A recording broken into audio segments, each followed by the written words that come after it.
Hey everyone, welcome to episode 9 of the Tides of Wildemount. This is our Wildemount campaign that we are walking through the Explorer's Guide to Wildemount. And we are in episode 9, believe it or not. And we are doing 12 or possibly 13 episodes this season. We haven't quite finalized that yet. But before we get started with all of the folks who are waiting on Zoom, we want to thank, first of all, our main title sponsor, Syrinscape. As always, Syrinscape is an incredible tabletop RPG fantasy player that allows you to play the wonderful music and mood that we are playing right now. In fact, I'm going to ask the bards to just quiet it down a little bit because I'm trying to do announcements.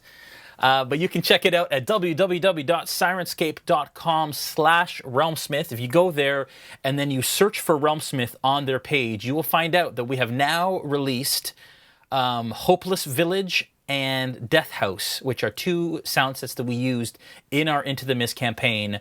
And our wonderful Brandon Perkins has actually recorded original sound bits for it, for them. And so they're expanded and evolved versions of what we used on stream. You can check those out at sirenscape.com. Of course, I want to thank Dungeons & Dragons as usual. We are not live on the Dungeons & Dragons Twitch tonight. They have decided to not stream due to what's going on in the world right now, but we wanted to make sure that we brought this to you folks on this evening. So we want to wish Dungeons & Dragons all the best, and we will be back there next week, and I'm sure they're going to upload this to the YouTube channel when the time comes for them to do so. Want to thank our other partner, WizKids, for all the miniatures, a lot of the miniatures that we use. And now they have released these awesome Warlock tile sets. This is Warlock tile set 1. And basically you can build all these funky dungeon settings with them. They have a village set coming out. They have a bunch of kind of expansions with all that fun stuff that you guys can check out. So make sure to check that out. Call your local game stores, and they have curbside pickup and possibly delivery as well that you can take advantage of. I want to thank Dwarven Forge for a lot of the terrain that we use at the table, including some of the terrain we will be using tonight. Hero Forge, which is one of our newest partners. All of our player character miniatures are Hero Forge miniatures, and they have been an incredible partner up to this point. Beetle and Grim, of course, for being a paid sponsor. Mithril Armory for being our official dice sponsor, and then now we are officially powered by D&D Beyond. Woo, D&D Beyond! And we are so thankful for their sponsorship and for their support of what we do across our entire channel. And tonight we will be giving away a digital copy of the Explorer's Guide to Wildemount that you can use in your D&D Beyond account. And that is only for use in D&D Beyond. Julian is setting that up right now, and he will tell me when it is set up so that we can enter you guys into winning that. We'll just use the same promo code as last time, Julian. Okay, so the term that you are supposed to type into the chat is Wildemount, Wildemount. If you do it more than once, you will be disqualified, so just enter Wildemount. You will be entered into the draw, and then at the end of the night, we will announce a winner for that digital version of Wildemount for you. If you enjoy what you see tonight and you want to be part of what RealmSmith does here and behind the scenes, consider subscribing, not sponsoring, subscribing. You can consider sponsoring too, but subscribing at either Tier 1, Tier 2, and Tier 3 at various levels. You are entered then to become part of the Revelry Pirates. And what that is basically on our Discord channel, we have a bunch of channels where people role play on a daily basis. It's insane. At Tier 3, captains are recruiting crew members and upgrading their ships and then going on quests run by our mods by Zoom. It's nuts and insanity. The other day, we had an in-game wedding for some of the members of our community that some of our players and myself showed up for to check out. So it's an incredible experience. All you have to do is sign up, subscribe at Tier 1, Tier 2, Tier 3, or just with your Twitch Prime subscription, and you can get access to all that, and all the answers that you need are on our Discord channel, which our wonderful moderators Shad and Prometheus Bound will be linking in the chat for you all. Tomorrow night, behind the screen, I will have the Crafting Muse on, and this is a Q&A session. She'll be talking about her role at WizKids and the Warlock tile set, and then what it's like to be a crafting DM. and we are excited to have her on the show. Thursday night at 8 p.m. we will have the Players Table, hosted by Joel Auge and a mystery guest.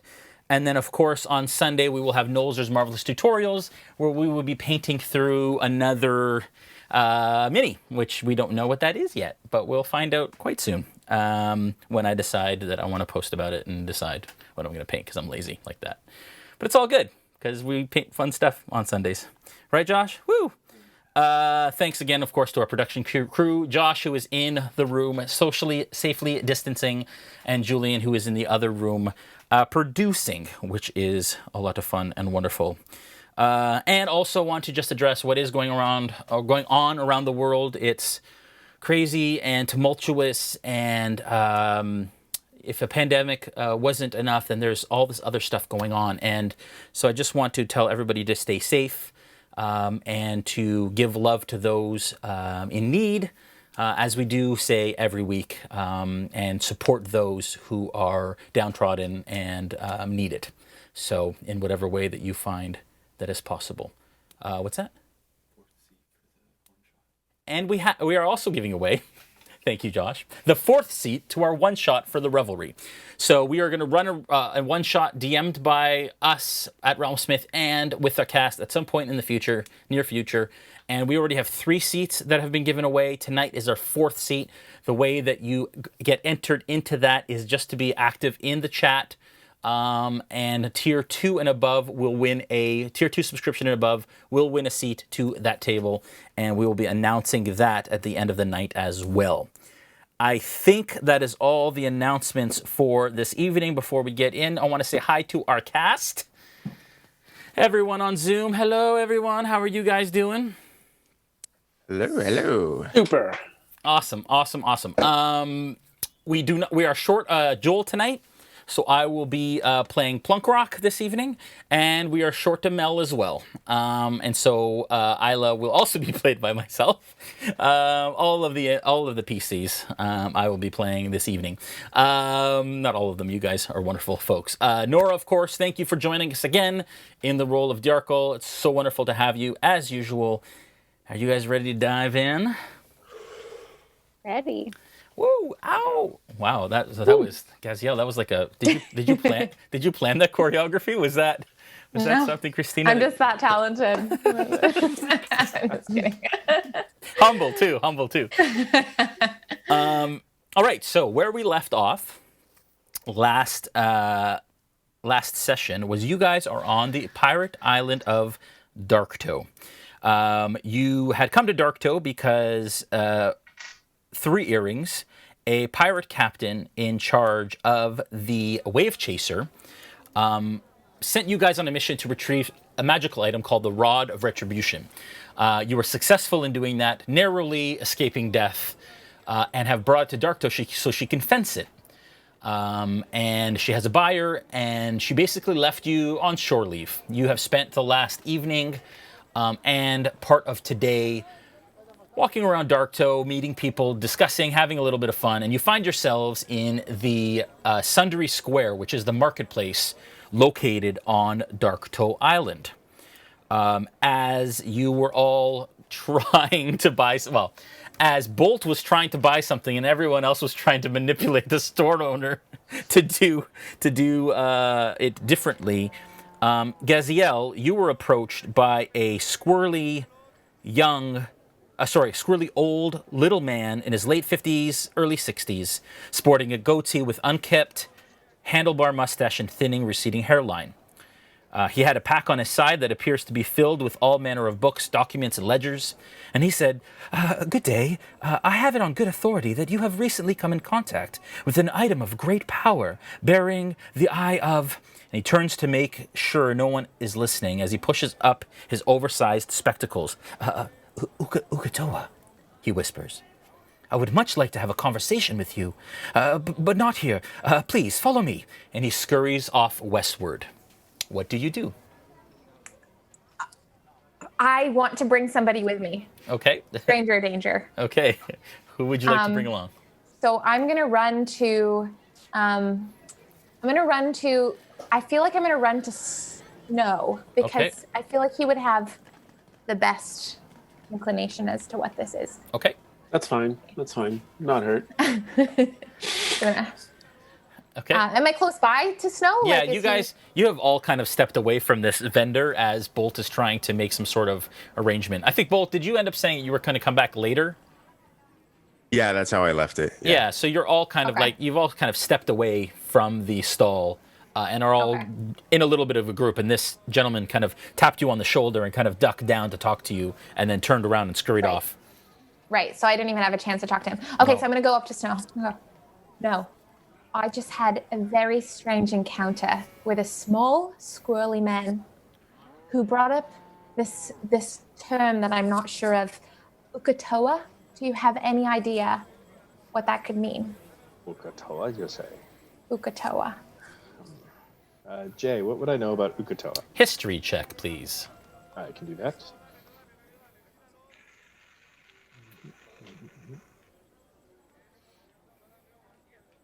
That's an 8. Yeah. With an 8, you actually do not know. Unfortunately, I don't know. The name is not familiar to me. Well, I have a weird inkling about this, and I think we should all follow the man as a team. What do you think? Yes, absolutely. Okay, I'm gonna tell everybody, and then we can go. Let's go. All right. I'm just gonna make a big announcement to the crew. I'm gonna say, "Hey crew, everybody, come over here. Come close." Yes? Is everybody listening?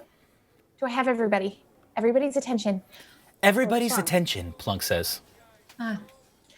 There was a small, squirrely man that approached me, and he said something about Ukatoa, and I think we should all follow him because I don't want to go alone. And you guys look kind of in the direction that Christine or Gaziel is pointing, and you see this kind of gentleman in his 50s, 60s with his handlebar mustache, and he pushes up his spectacles and is looking over the crowd at you, and he's like,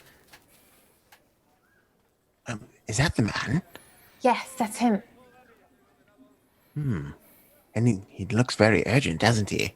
He does. I think we have to go now. What do you all think? Has anyone heard of this Ukatoa? Would we have? you can all make history checks. Dajarkal, you have read that word before in recent days. But no idea of what it actually means. Give me a history check. I got a natural 20, my friend. Did you read I it? got a natural 22. What? High five. We're so smart. Okay, so what is that with your bonuses, the two of you? 27. Holy. I rolled a 6. Okay, so We'll let you know. So Dajarkal, no, you've never heard of Ukatoa. Bolt, I'll say Bacalhau with a 23. You have heard the word Ukatoa, and you've heard it whispered on your travels back towards the Menagerie Coast, and you remember reading it about this being once in a tome that your master had about gods, lesser gods, idols, all of that sort of thing. And you don't remember much about it other than the fact that he is a powerful, considered one of the lesser idols within Exandria, and has some significance on the Menagerie Coast. Bolt, you absolutely have, through your studies and your research, heard of Ukatoa, and he is seen as a Leviathan, a great serpent, from legend and lore, who was the mount of one of the the betrayer gods, but you don't recall which one. And that something about being trapped for, ages, but that's all you remember. Okay. Wait, Ukatoa, you say? Yes. Keep our voice down and try not to say too much. Let's just go. Let's just go Why? find him right now. Ukatoa, is that... Shh. It's a very sensitive topic. And whoever this man is, we must probably hear what he has to say on the matter. Okay, so we should go. That's what you're saying. Yes, All let's right. find him right away. All right. Let's follow him. Okay. You catch up with him in the crowd, and he starts to kind of lead you all through the busy marketplace. He leads you to the west side of Darktoe to a precarious set of winding stairs, carved out of natural rock.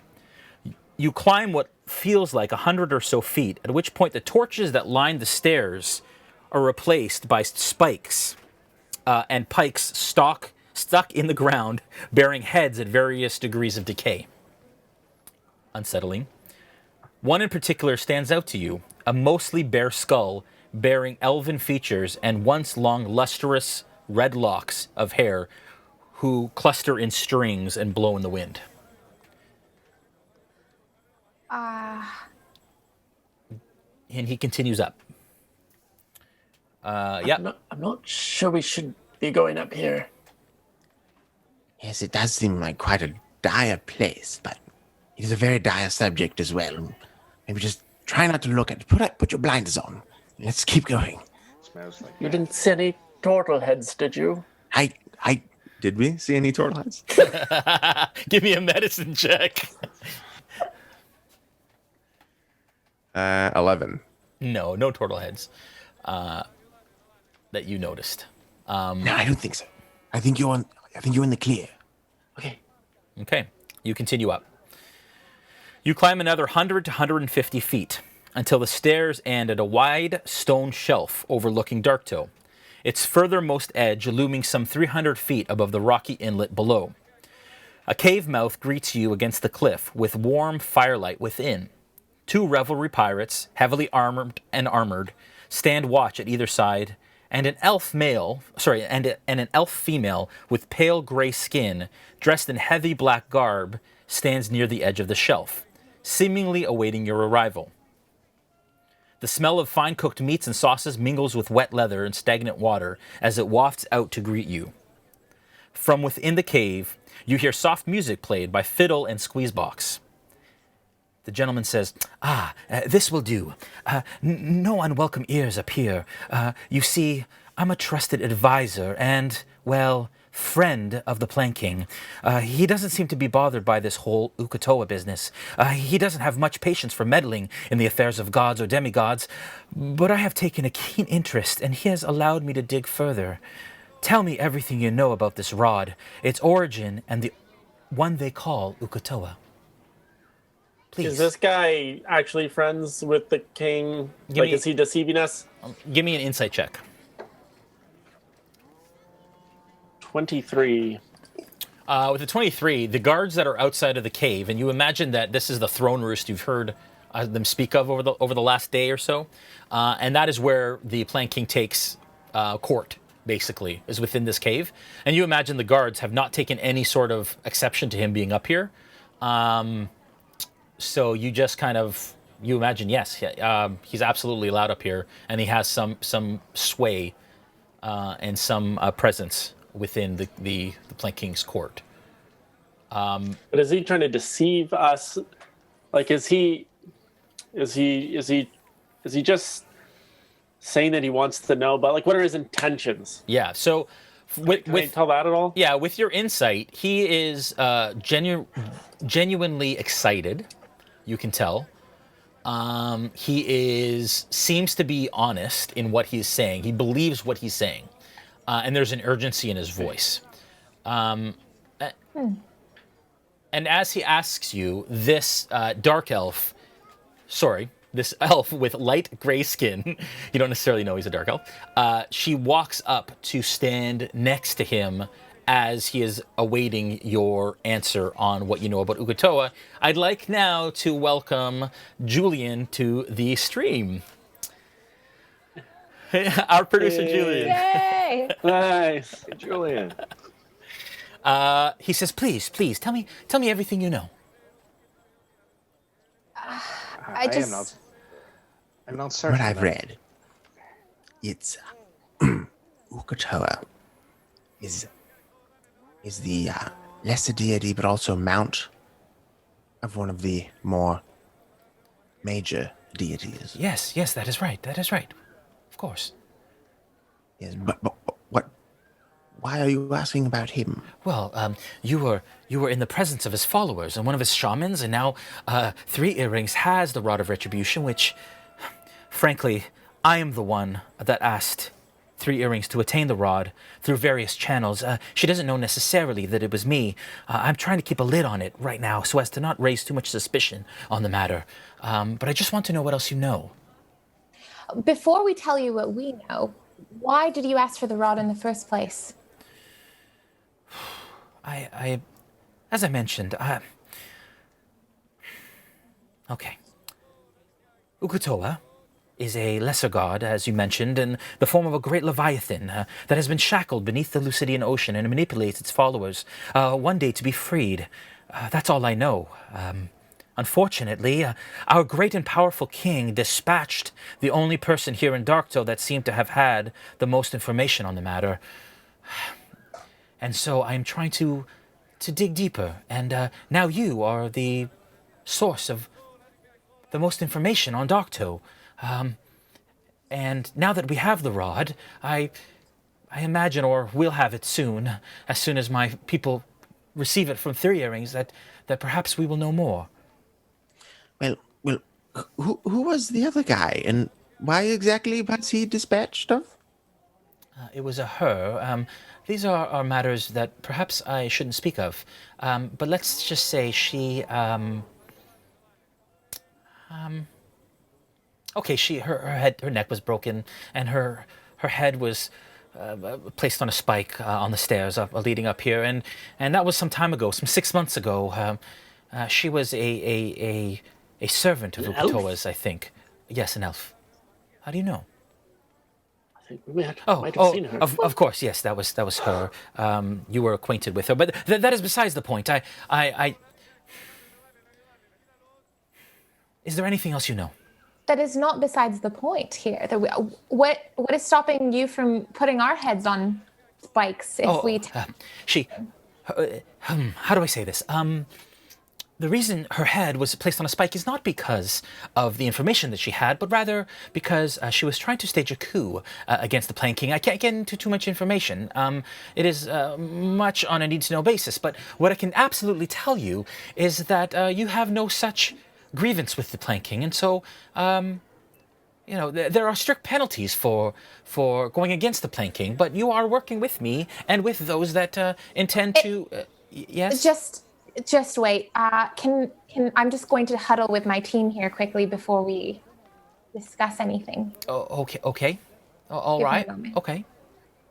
Can I talk to you all quickly? Yeah, so we kind of turn away and form a little circle. Just huddle. Yeah. Yeah. What do you guys think? Why would they not get this information from Three Earrings herself? She knows more than we do. She told us everything we know, did she not? Yes, well, it seems like she was hired through back channels of some kind from this individual. Still, I mean, why can they not speak with her? They're waiting for her to give them the rod anyway, are they not? Also, if we say no, are we just going to end up on a pikes down up those stairs just for saying no, just for backing out? I don't even know that much about the rod. I don't even know about Ukutoa.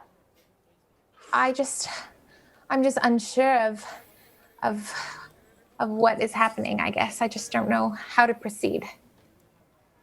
Plunk kind of looks at you, and he creates the sound of a neck breaking with his voice, like, and does this. Oh. Are you saying that we should proceed with great caution, Plunkrawk? Heads on pikes. Yes, heads on pikes. I want to turn back to the little guy. I don't remember his name, and I'm just gonna ask. Sorry, what exactly did you want from us? All right. I guess I might as well get to the point of the matter. My understanding is even though you pose as Revelry, you aren't officially Revelry yet. Being outsiders now makes you effectively insiders, as you have the closest non-Revelry connection to the Rod of Ukutoa. The great and mighty king of all pirates also dismissed another party of adventurers, much like yourselves, who held the knowledge I seek. You hear a booming voice burst into laughter from inside the cave. The little man clears his throat and continues on. Yes, well, there is a set of islands among the Swivane called the Twinward Isles that are mostly untouched by civilization and still have the original settlers of the Menagerie Coast. The Key now still live on it. There is legend of an ancient temple built by the Key now that holds a timeless oracle with deep knowledge of Uk'otoa. I have tasked the ill hand, captained by old Screaming Knuckle, to head to Twinward in search of treasure within the temple. The task I ask you is to collect all the knowledge you can about Uk'otoa from the oracle. Jana here, or Yana, as she pronounced it, here will accompany you as part of your shore party into Twinward. For this, you will be paid a sum of 25 gold each before you leave, and an additional 50 upon delivery of the information. What say you? So this is just a mission of information? Yeah, yes. I assure you, my intention is strictly oversight. There will be no interference on my part.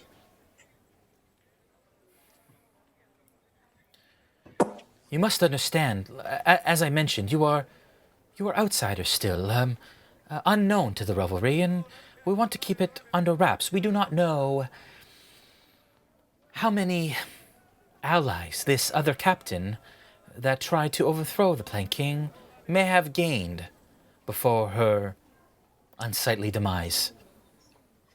What will you do with this information? Oh, well, what do we do with most information, which is to educate us moving forward? There is great power in this Uk'otoa, and great sway, is my understanding, and we just want to understand it better. No. There's something that you're looking for, and you're not telling us the truth.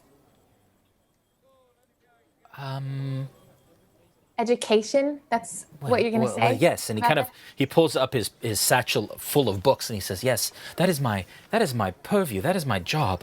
My career is made of researching. That is what I do. Education is paramount. Did you say that This on Uk'otoa Twinward Isles? Did you say that on the Twinward Isles were the original settlers of the Menagerie Coast? Yes, the Key now. That is correct. Are there any turtles there? Oh, there might be. I don't know. The Twinward is a, how should I say, difficult island to inhabit. It doesn't have any beaches. It is sheer cliffs leading up to the jungle. And there is known to be a temple deep within. So the Clovis Concord has also struck an understanding with the Key now that those islands would remain untouched by the Clovis Concord. And so it is ripe with hunting and resources and, again, knowledge, which we need and we would like to get our hands on. This Uk'otoa is a dangerous thing. So we seek to simply understand. Yes, what she said. It could be a threat. You don't seek to use it? Of course not. That would be folly. Certainly. But If you, should Uk'otoa become more of a problem, then we should do all we can to counteract it. I do have one question. I have some information that I'd like to share, but just because I don't know much about this. I had a dream. Wait. And he takes out a ledger and takes out a quill and he says, please proceed. Okay. Only because I sense that you are trying to fight the evil, so I sort of trust you, but I had a dream 2 nights ago that was about some sort of creature under the water, and it had fiery-like eyes. Yes. Does this ring a bell of any sort? Yes, this creature. What manner of creature was it? Some sort of slithery, snake-like creature. Yeah. And the eyes, was they more amber? Yes. Yeah. This is Uk'otoa. That is Uk'otoa. He speaks to you? Does he beckon you? No. I think, well, I mean, maybe, but there was obviously something beautiful, like a light trying to get my attention, but I was being grasped by this creature, and I just... Where did you see it? In my Where dream, was this? Where were you? I was on a mountaintop of some sort, looking into the distance, and it's kind of blurry to me now, and I'm not sure if I don't know. Does this make sense? Yes, of course. You bear the symbol of Pelor, is that right? Yes, that's correct. Was this a message perhaps from your god? Or do you feel like it was more Ukutoa speaking to you? No, it's definitely a message from my god. I think he was trying to warn me of some sort. Well, perhaps our mission isn't your only one. Perhaps you are being beckoned there from multiple sources. It sounds like this is confirmation. I didn't realize that your dream was literally about Ukutoa. And I mean- in your dream, our heads weren't on pikes at all, were they? Oh gosh, no, I didn't see anything of that sort, but I hope not. So long as you do not slight the planking, your heads will remain on your shoulder. Says Plunk. I sink my head into the shell just a little bit to kind of hide my neck. And And I'm just smiling very uncomfortably throughout this whole thing. Like, oh God, we're all gonna die. Plunk puts out his hand, his feathered hand, and he makes the sound of gold falling into it. And he says, yes, of course. Like I said, 25 gold as you leave, and 50 when you arrive each. Snow, what say you? Would this be betraying your sister in any way? I cannot tell. She has not shared enough details with me to know whether this would betray her or not. But if this is in service of the rebelry, I don't see why it would be any harm to her as a captain of the rebelry. I tell you, Three Earrings will receive her due reward for bringing us the rod. As you know, Snow, what pushes her forward is wealth, resources, to gain better standing in the revelry. She cares not of things of gods, I don't think, or she would have kept the rod to herself. Yes. And the only reason you are here is because I have received word that you are now leaving your sister's side. Is that correct? I am. I have become a free agent, so to speak. Ah, yes, of course. Hey, I say yes. I don't know about you guys, but I feel a sense of urgency and importance for this mission. I also say yes. Before we go, is there anything you can tell us about the danger that we might face at this place? The sheer cliffs and a dense jungle. Yes, and all of the things I assume that would come with that sort of thing. Perhaps the key now may not be so welcoming. Usual danger from jungles. I don't know. Yana, what do you think? There would be the typical creatures that inhabit the jungle. Possibly some large cats, maybe some of those small, what is it called? The ground. Is it possibly some of those? There nothing you can't handle. And you said you would come with us. But of course, the planking requires oversight.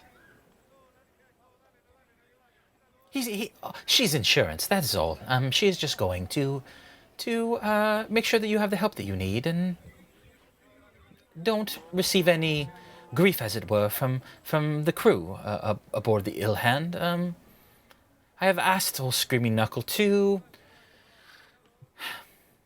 be patient, and she doesn't take well to having others do work for her, but she will be compensated well. She is just a means to get where you are going. Okay. Her ship. Make it. Yeah. Her ship. I was going to say. Yeah, sorry. Go ahead. Make it 40 gold, and we'll go. Well, Per person. I promised you 75, but if you prefer 75. 40, I mean that the planking would be much appreciative of you bringing down the gold amount that you want. Well, did you not mean... Let's not get crazy here. I think she meant to raise the amount of gold. By 40 From 25 to each. start. 75. Let me assure you, 75 is a handsome reward for collecting knowledge, and of course, whatever you collect on the island, you will get a cut of as well, if you do find treasure. We were just saying, it occurs to us that we seem to be the only people you can trust with this mission. That is, of course, correct. And who would you go to without us? I just want to say that I don't want to lose my head. So if I could have mine up front, though, because I think I might meet a turtle while I'm there, and I don't want to come back. I might want to just have a baby so I could die, if that's okay. I'm sorry. I cannot promise you anything, of course, past... I mean, that's just not... No. I cannot give you your full amount up front. Okay. But I can, of course, maybe speak to the Plain King. He doesn't take well to extortion, but I could perhaps try and ask him for more. 75 each is quite the sum. You cannot. But what if... You cannot blame us for trying. How about if we get half up front and half upon return? I believe that would be fair. And as you say that, you hear a loud shout from inside of the cave, and you see a head roll out of the cave mouth, past the guards, and kind of land near you. And the guards kind of like look around, and they pick up the head. One of them picks up the head, and kind of scurries down the stairs, and then a headless body is dragged out by two revelry pirates past you and down the steps. And then the squeeze box music starts again. You know, the deal you proposed does sound kind of good, doesn't it? What do you think? Yeah. Yeah. Not bad. Yeah. Great. Yeah, we take it back. I lower my head even lower into the shell. Think of the ear. Very well. We have an agreement. That's wonderful. The ill hand will set sail on the 12th. It is the 9th, so you have a few days in Darktow to gather whatever supplies you perhaps need, and the ill hand will be prepared for you the morning at first light to take you to Twinward. I will let her know that you will be joining them, and I appreciate this very much. Yes, well, I suppose we appreciate the offer of freelance employment. Yes, very much. Great price. All good. We're good. Wonderful. Okay. Well, I shall see you in a few days. Yes. We'll be seeing you. Of course. Thank you very much. You can make your way down again, and we will speak again before you leave. Thank you. Well, Yes, can we get the course. 25 gold now? Um, I need to buy some things before we go. You will receive that the morning that you leave. I Will will we have it have for time you. to go to the shop? No, because the ship will be leaving right away. But my understanding is that you are receiving a cut of the sale of the rod. Is that correct? You will be receiving that soon, perhaps later today. Yes, of course. Yes, I think there'll be lots of time to shop with our cut from the rod retrieval. Yes. Okay. All right, Thank let's you. go, everybody. See you soon. All right, we will see you soon. Thank you very much, and farewell. Of course, it has been a pleasure, and to you, Yana, as well. Looking forward to it. Yeah, it's good. All right, so you guys head back down the stairs leading away from the throne roost. And of course, kind of following the slick, fresh blood trail that leads down the stairs. And you do pass that head on a pike, fresh, as the revelry pirate that had stuck it kind of comes back up and is kind of like hurriedly trying to wipe his hands of the leftover blood on his hands as you kind of make your way back down. At this point, you all have a few days, 3 to be exact, in Darktow to kind of enjoy yourselves and do what you need to do and spend what you do to spend. Later that day, you do receive the 500 gold amongst you, which were to be split by 3 earrings. It is brought to you by Heidi. 3 earrings does not come to you directly, but sends her first mate to pay you. And then she leaves. You did spend some time. There was a wedding throughout those 3 days that Bacalhau and Snow attended. And I know there are some other things that you guys did actually in our Discord with our community, some role-playing that you did while you're in Darktoe, which, again, when you leave Darktoe, unfortunately, you'll be taken off that channel and can't do that anymore. But what do you guys do over the next 3 days, if you can kind of sum it up, if there's anything that you want to do specifically before you leave? Well, I did a lot of things in the Discord. Yeah.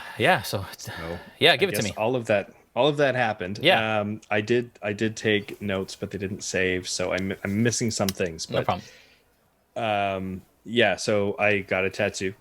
Okay. Given to me by Summer, another Tabaxi. Okay. A beautiful job. It hurt a lot. Where is it? It's on my left arm. And Lower back.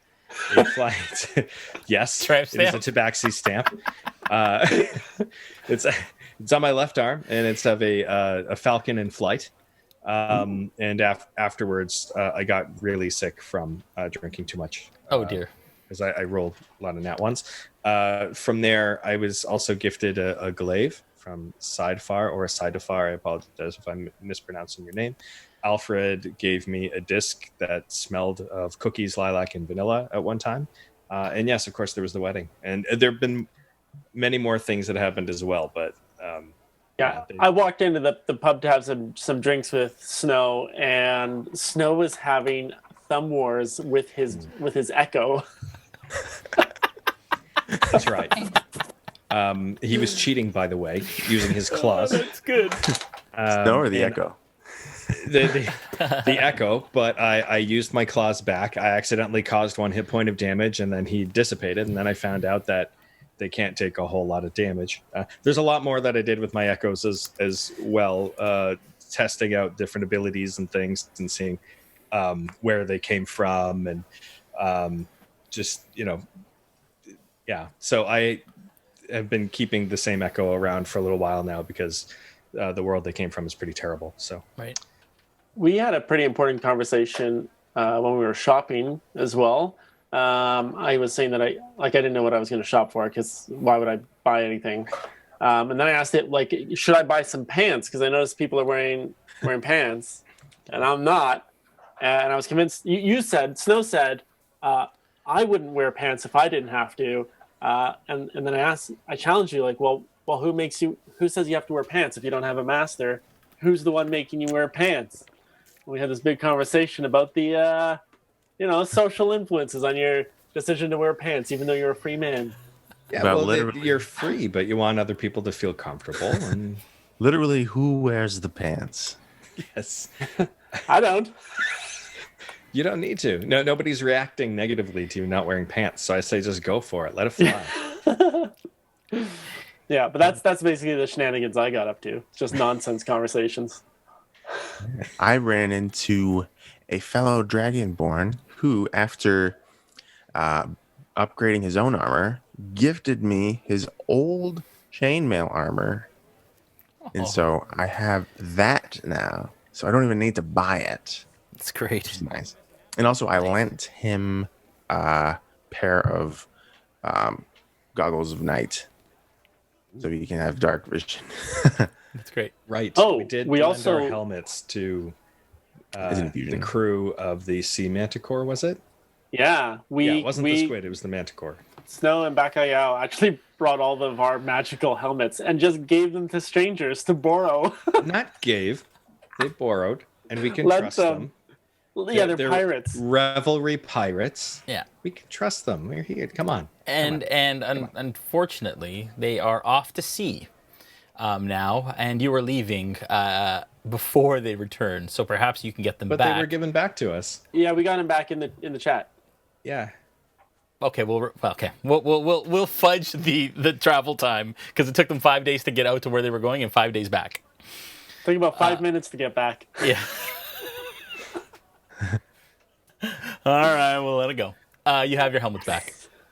That's what we get for trying to be nice. Last time I did Dragonborn who that. gave me his armor, his name was Mr.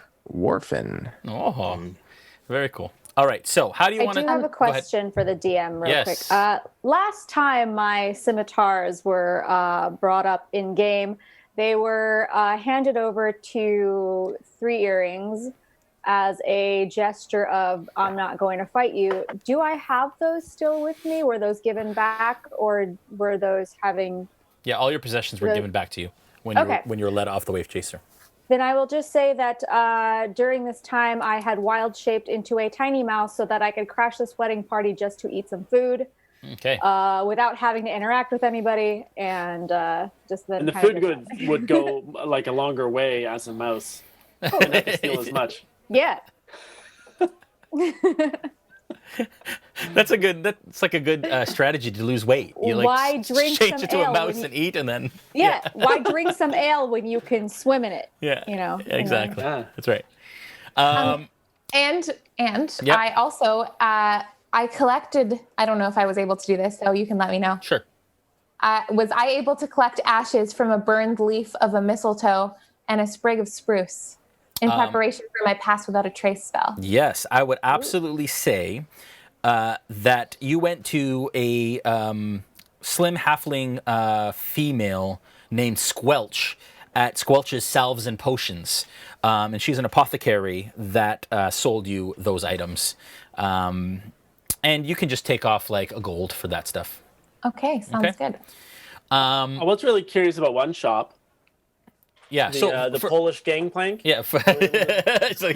So just before we go there, if we can, you guys need to split your 500 amongst the 6 of you, including Aella.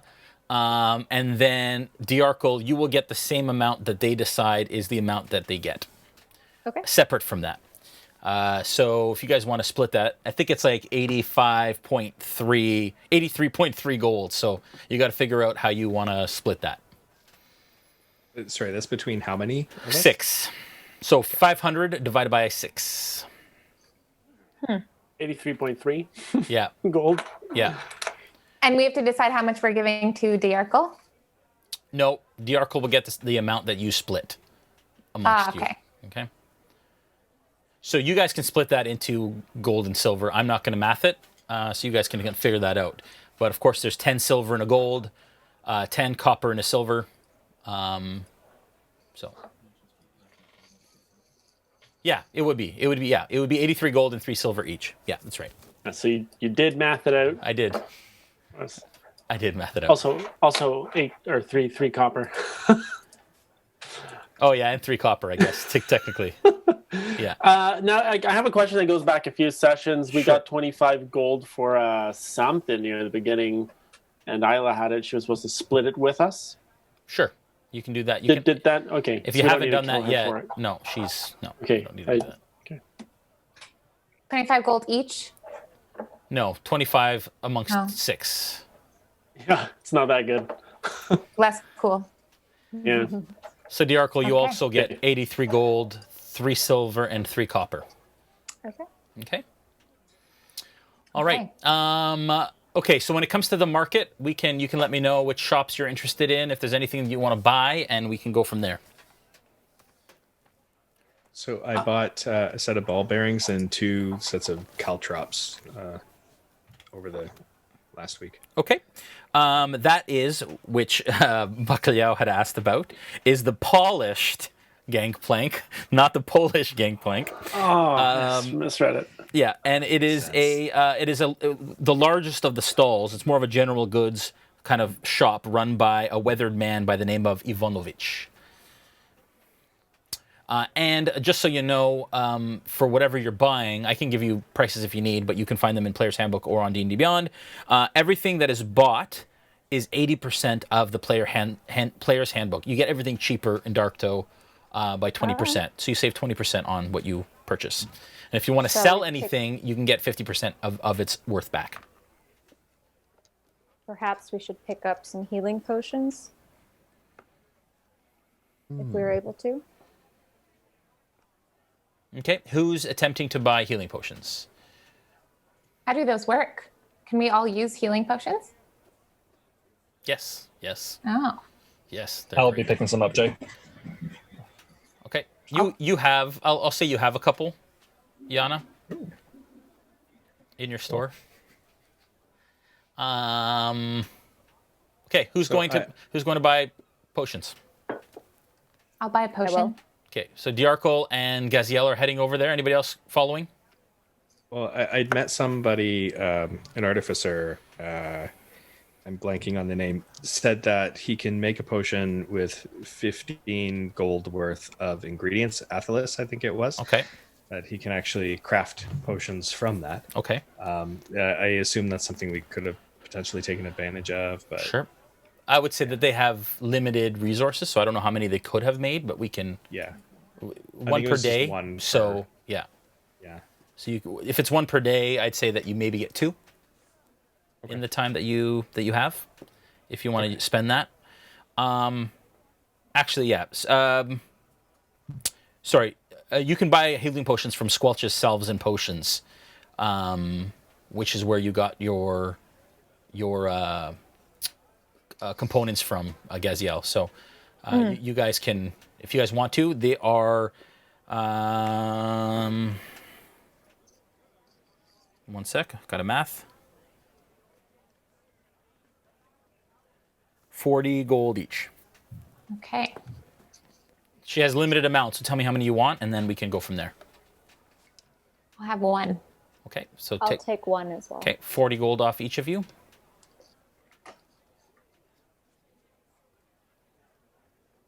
Anything else anybody else is interested in? Yeah, I'd like to go off at some point and buy a pair of nice pants on my own.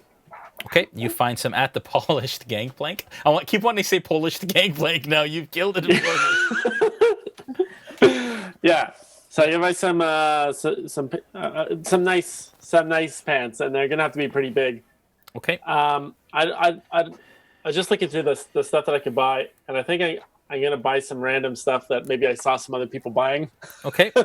I want to get a dragon chest set. Okay. I don't know how to play, but I know that playing games looks like fun, and I might want to do that again one day. Okay, so So I'm gonna pick up a game. yeah. And I'd like to pick up some fishing tackle. Okay. Okay, let me just I don't have my player's handbook here, so I just have to go through D&D Beyond real quick. You want the cost? Yeah. Do you have the costs? Yeah. Yeah. There you Dragon set is 1 gold piece. go. Okay. Probably gave it to me for half price because he felt bad. 80% of the cost. Okay, that's fine. That's fair. And fishing tackle is also 1 gold. Okay, there you go. Bolt and tackle. I don't know about pants though. Pants would be under. There's usually outfits. You got traveler's clothes, common clothes, outfits, costume. I don't know. What's the common clothes cost? It's common clothes are 5 silver points. Silver points. So I'd say 2 silver and Jesus. 5 copper for pants. Say half. Okay. I mean that's a whole. Yeah, that's fair. Yep, That's fair. Fair ruling, DM. sure is. Can I go to the same guy as before that I was haggling with? Yes, of course. At the Gilded Anvil. Teodoro. Hello. It's me again. But of course it is. What may I help you with? Yes, you had shared me a shield earlier. Could I take a look at that again? Well, of course. And he comes over and he grabs the shield. What kind of shield are you looking for specifically? Do you have thoughts on that? Does he have more than one different kind of shield? Yeah, different sizes, right? So they're pretty much the same price, but they have like a buckler, which is kind of a small handheld shield, a tower shield, a regular kind of shield. Is there a typical size or specific kind of style that you're looking for? Yeah, let me see if I can get like a round buckler. Yeah. So he shows you one and tells you that it's going to be 8 gold. For the shield. All right. Now, tell me this. Might I be able to sell you a piece of armor? And I pull out the scale mail that I had been wearing. But Like, of course, take a look. Seems like it is in good shape. Let me see. What is it? Sorry, scale. Scale mail. Yeah. I will give you 25 gold. 25. All right. 25. 8. Let's say 20 gold and the shield.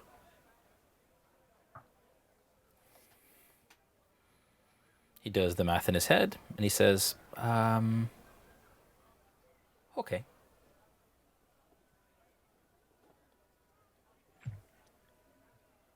As long as you promise not to bring your friends back. I promise. They I don't know. I don't even know where they are anymore. Yes, of course. Splendid.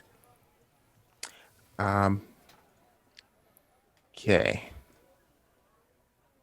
Good. One more thing. Do you know anything about firearms? Like little weapons that shoot bullets. Yes, of course. I have not seen any here. No. I've seen them in my travels, of course, but not very often. They are very rare. Some captains have them, but not for sale. Understand? All right.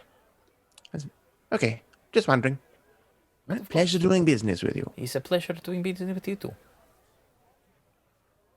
All right. I'm gonna switch up my inventory now. All right. Anyone else? No, we're good. Okay. Yeah, I'll get those 2 potions from Alfred from his crafting ability, his artificer ability. Okay. So that's 30 gold that I'll be spending on the components for that. That is a deal. Yeah. Thank you are lucky. Alfred. Yeah. It's worth it to chat with everybody on the Discord, I'm telling you. Apparently. They're good people. All right. Okay. Is there anything else role-playing wise that you want to do? You do notice that Aella, over those 3 days, doesn't spend a lot of time with the group. She seems kind of introspective and distant a little bit, especially as the days go on. Is there anything you guys want to do otherwise? Last chance. Okay. The evening of the 11th of Brusendar passes, and you wake up nice and early on the eve of the 12th. You gather your things, you put on your armor. Put on our armor. Yes. And you head to the docks. As the sun is beginning to rise, it is about 5 a.m. Or the equivalent thereof. You spot an impressive 3-masted warship, measuring some 100 feet long and equipped with cannon ports along its hull. Several ballista on its deck and a busy crew scrambling about accomplishing a variety of tasks. On the hull, just below the quarterdeck, reads the Ill Hand. As you were kind of gathering, you notice that Aella is not with you. She's not in her room, her things aren't there, and for some reason she's MIA.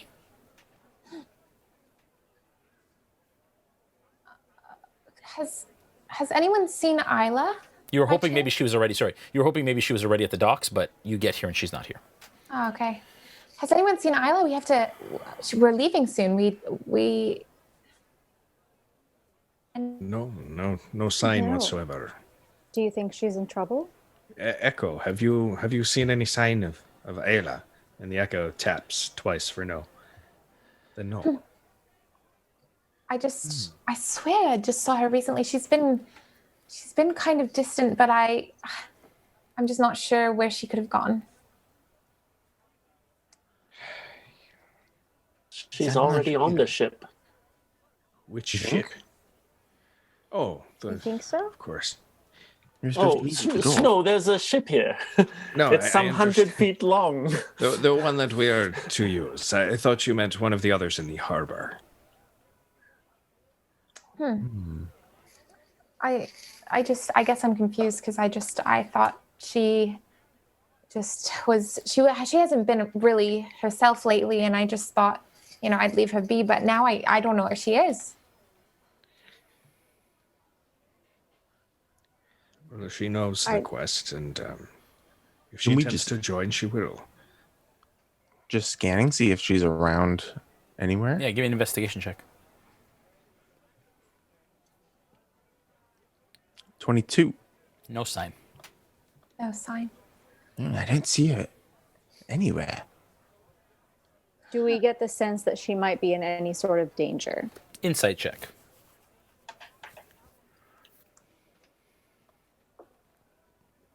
That is a 21. Yeah, with the 21, over your interactions with her over the last number of days, it didn't seem like there was any sort of urgency or danger or anything like that. She just literally seemed like she had kind of been contemplating a lot and then was resolute in a decision closer to the end of kind of last evening. And then you haven't seen her since. I don't think that she's in, or any harm's come to her. Maybe she just didn't want to come along for whatever reason. So we just leave without her? Is that the decision? She's been a part of this crew for so long, but... I mean, she knows where we're headed and how to find us. Should she change her mind? Yeah. She knows we will be coming back here, too. Right. Yeah, she knows exactly where we're going, so... it's I not mean, like we she all- wouldn't. We all had a decision to make, and we can't force her to come with us. Sometimes people prefer to be alone. Yes. They do. Well, then I guess it's just us now. Yeah. She's probably safer than anywhere we're going, to be honest. That is true. So most Plunkrawk, definitely. maybe you could sing us a song to cheer us up. That's a great idea. Yeah, Plunk. Fantastic, yes. You always know just what to sing, Plunkrawk. A goodbye song, perhaps? A goodbye song, perhaps? Is that NSYNC or the Backstreet Boys that So he pulls his lute from up behind his back, and he starts to strum it, and he tunes it a little bit, and he says, "How do I say goodbye to what we had? The good times that made us laugh, always be back. I forget the words. Although we leave without our druid, I'm sure she'll plonk." Wow, Plunk. What an That inspiration. was beautiful. Oh, that was awesome. But you There's still have a nothing you can't druid do. with you. We still have a druid with you. Wow. Speechless. Yana comes up beautiful. from behind and just gives a very concerned look and looks at all of you and goes, Is the small one do this all the time? Oh, yes. We're Yes. lucky. Yeah. Is it ever better? It's always better, but for some reason today... I will take your word for it. And she Some moves on luck, the ship. we'll hear more. Just a little under the weather today. A little under the weather. Well, I guess we're ready for our travels.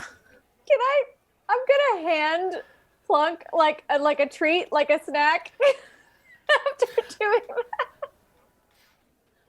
Like, that was great. Thank you. Here's some chicken. Don't encourage that behavior, please. Encourage that behavior. Do we get our 25 gold now? Yes, and of course, the little gentleman kind of peeks out from behind Jan and says, "Yeah, yes, of course. Here you go." And he starts to hand out 25 gold piece sacks to everyone. Little pouches. Thank you, and be safe. And Yana will take good care of you. But again, don't take...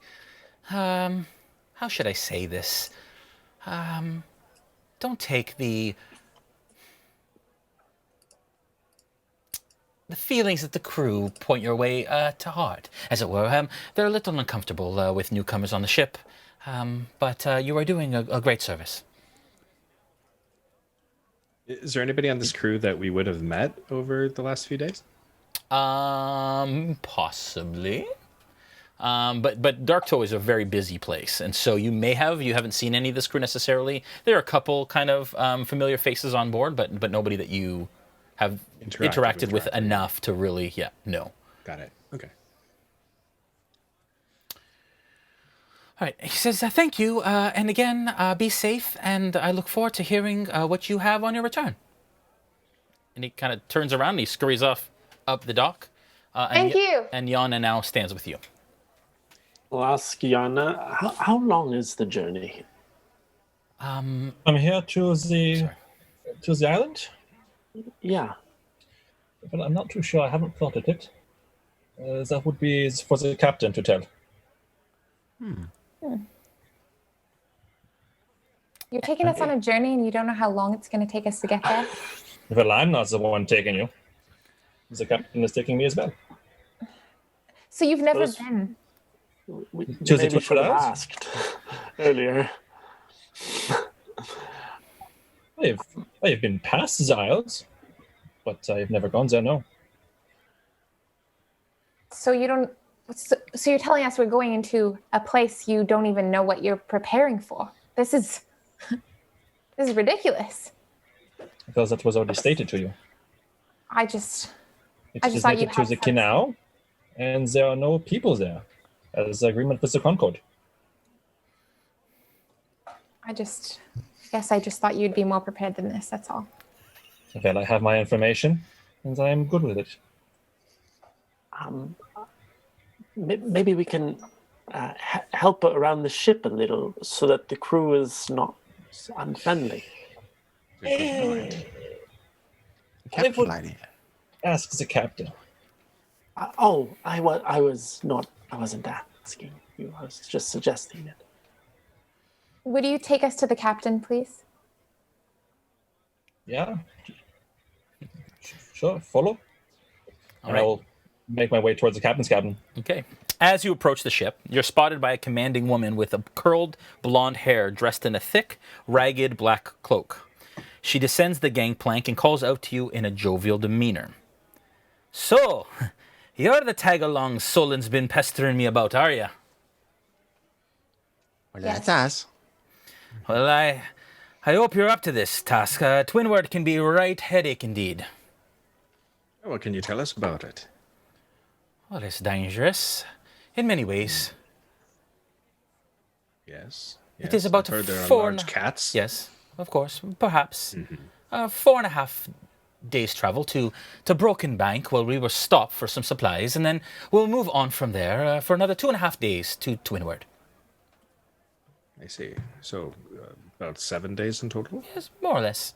But, of course, I have never set foot myself on Twinward, but you, of course, will be the shore party, as the king has said, so our job is to get you there. Has anyone set foot on Twinward? I feel like nobody has been there. Well, like we said, there are no beaches. There is only sheer cliff face. So we're supposed to climb? Unless you have another way. We are open to suggestions. That is, of course, up to you. You are being paid to find out. Yes. Yes, of course. How long will you be waiting for us before you depart from the island? From which one? This one or from Twinward?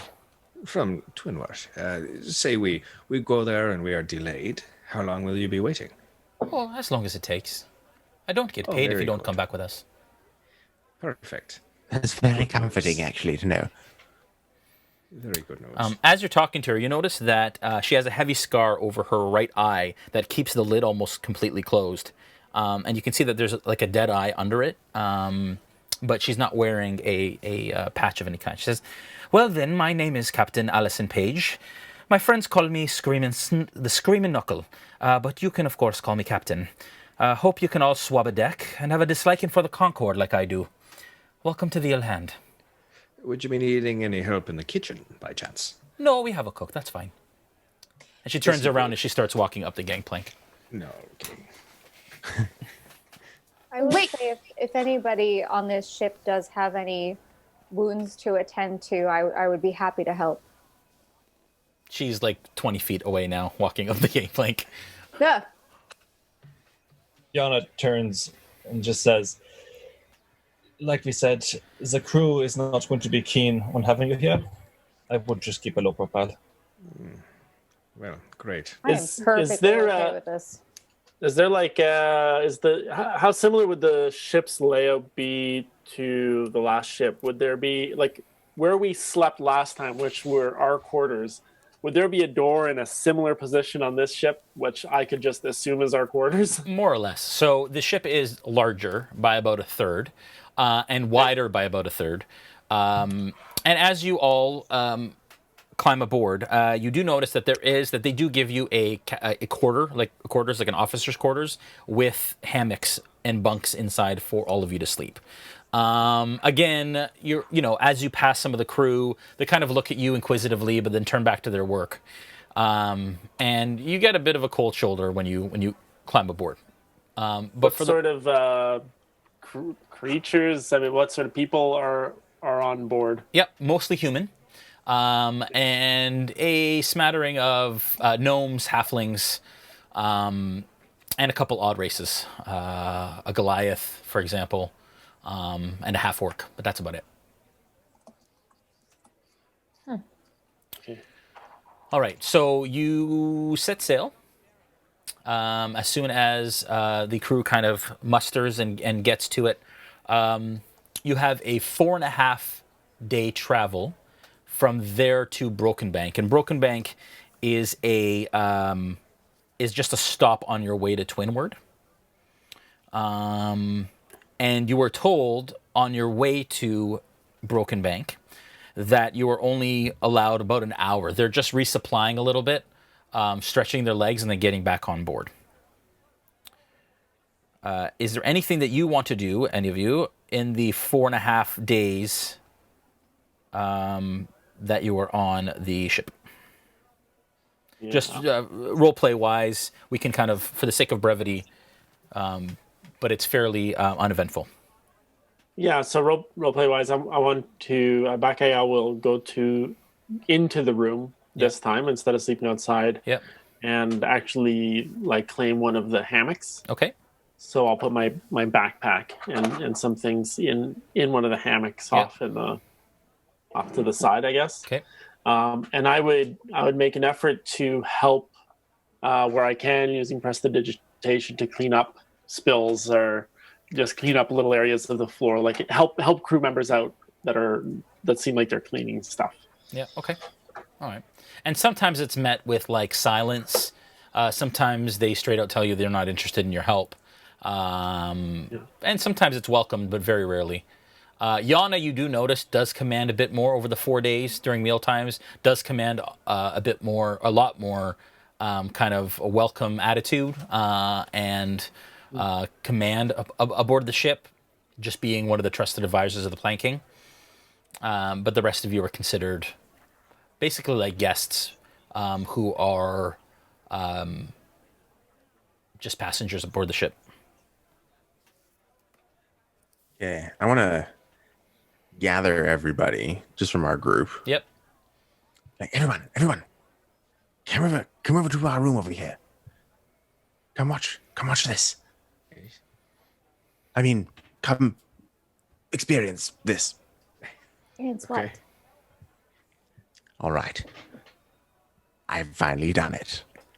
Thanks to the help of Mr. Wolfen back in Docto, he's provided me with the exact armor that I need in order to do this.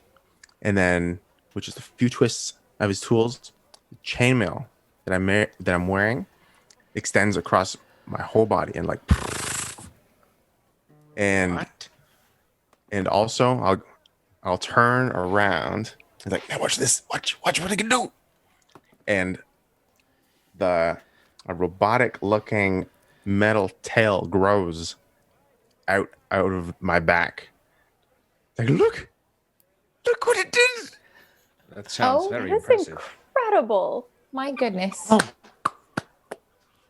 it's amazing. How did you? What will you do with that tail? I haven't had a tail in so many years. It's so nice to have it. And it waves at everybody. Can it be used as a weapon? The tail? I think it might, yes.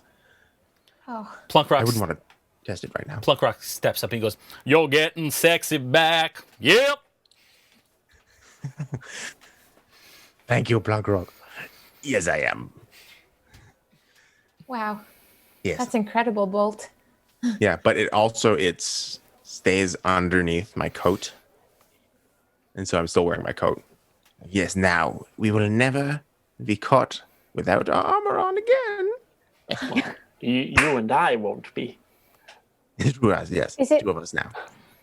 Is it loud like regular, or can you move quietly with it? No, look, watch. Shh, listen. Snow, let me know if you can hear this. Oh. And I'll slink as stealthily as I can from one side of the room to the other. Amazing. Is he actually quiet? Yes. I can't hear him. Yes, he is. Wow. I And dude, I heard you nothing. can just put it away and take it out whenever you want. Well, yes. Yes, but I think I'll keep it on. For obvious reasons. So I say, I can do this, and I'll go into my shell. I just fall over and then come back out. That's very impressive, Becco. Yeah. Yes, you are my inspiration. You're my inspiration. You're the turtle in my life. You're the turtle in my life.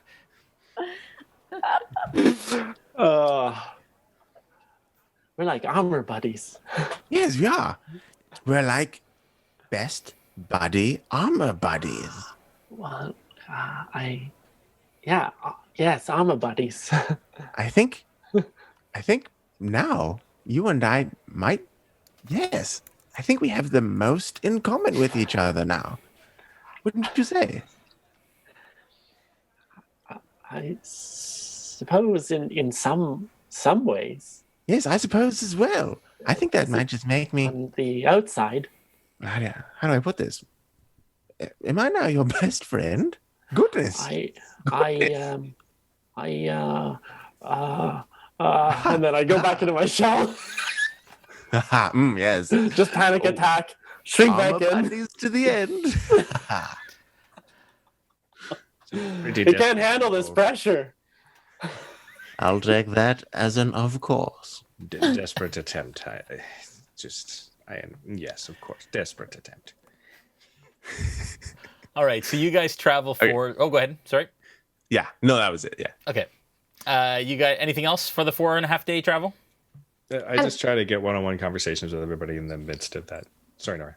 Oh, it's okay. There is something I just wanted to, at some point, go up to Gaziel and say, look, I know you had that dream that you mentioned. Mm-hmm.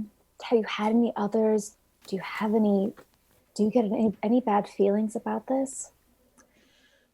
Well, in my dream, it didn't seem this Ukatoa, or whatever they call it, was a good creature. All I know is that I was walking towards a light, and then it just below me, this creature seemed to just come out of nowhere, and it just didn't seem good. So all I know is that I have a feeling we are in quite a major danger. I have to admit, I don't really get scared of things so easily, but this, I don't know. Do you have whoever asks you to fight a deity or encounter, or I don't know. It's something about my gut tells me this is bad, but I might just be seasick. I don't know. Well, if you do need to puke, you can do that over the side of the boat, and please don't do it on me. But I won't, I promise. But if it is a gut feeling that is not just seasickness, I would really stick to that and be prepared in all sorts of ways. But like, you'd tell us if there was something? Oh, of course I would tell you. As soon as I had a bad dream, I would definitely share it with you. Okay. But for now, all I had was that one, and I'm just on edge and then preparing mentally and physically and emotionally for an upcoming battle of some sort. No, it is comforting knowing that. I've never known anybody to speak so closely with their God before. Must be nice to have that comfort. Yeah, I mean, it's the first time I've ever heard him audibly, so I think this means something big for all of us. Oh, I'm glad you're with us. I'm sorry if I've ever treated you with disdain before, because I know that you came on board and I was very skeptical of you and almost wanted to kill you, but I only do that because I seek the greater good and not anything else. I deserved it. It's okay. But I can promise you I won't do anything to betray your trust again. Thank you, Dajarkal. I trust you, and I would hope that you would do nothing to hurt my crew. Never. I promise.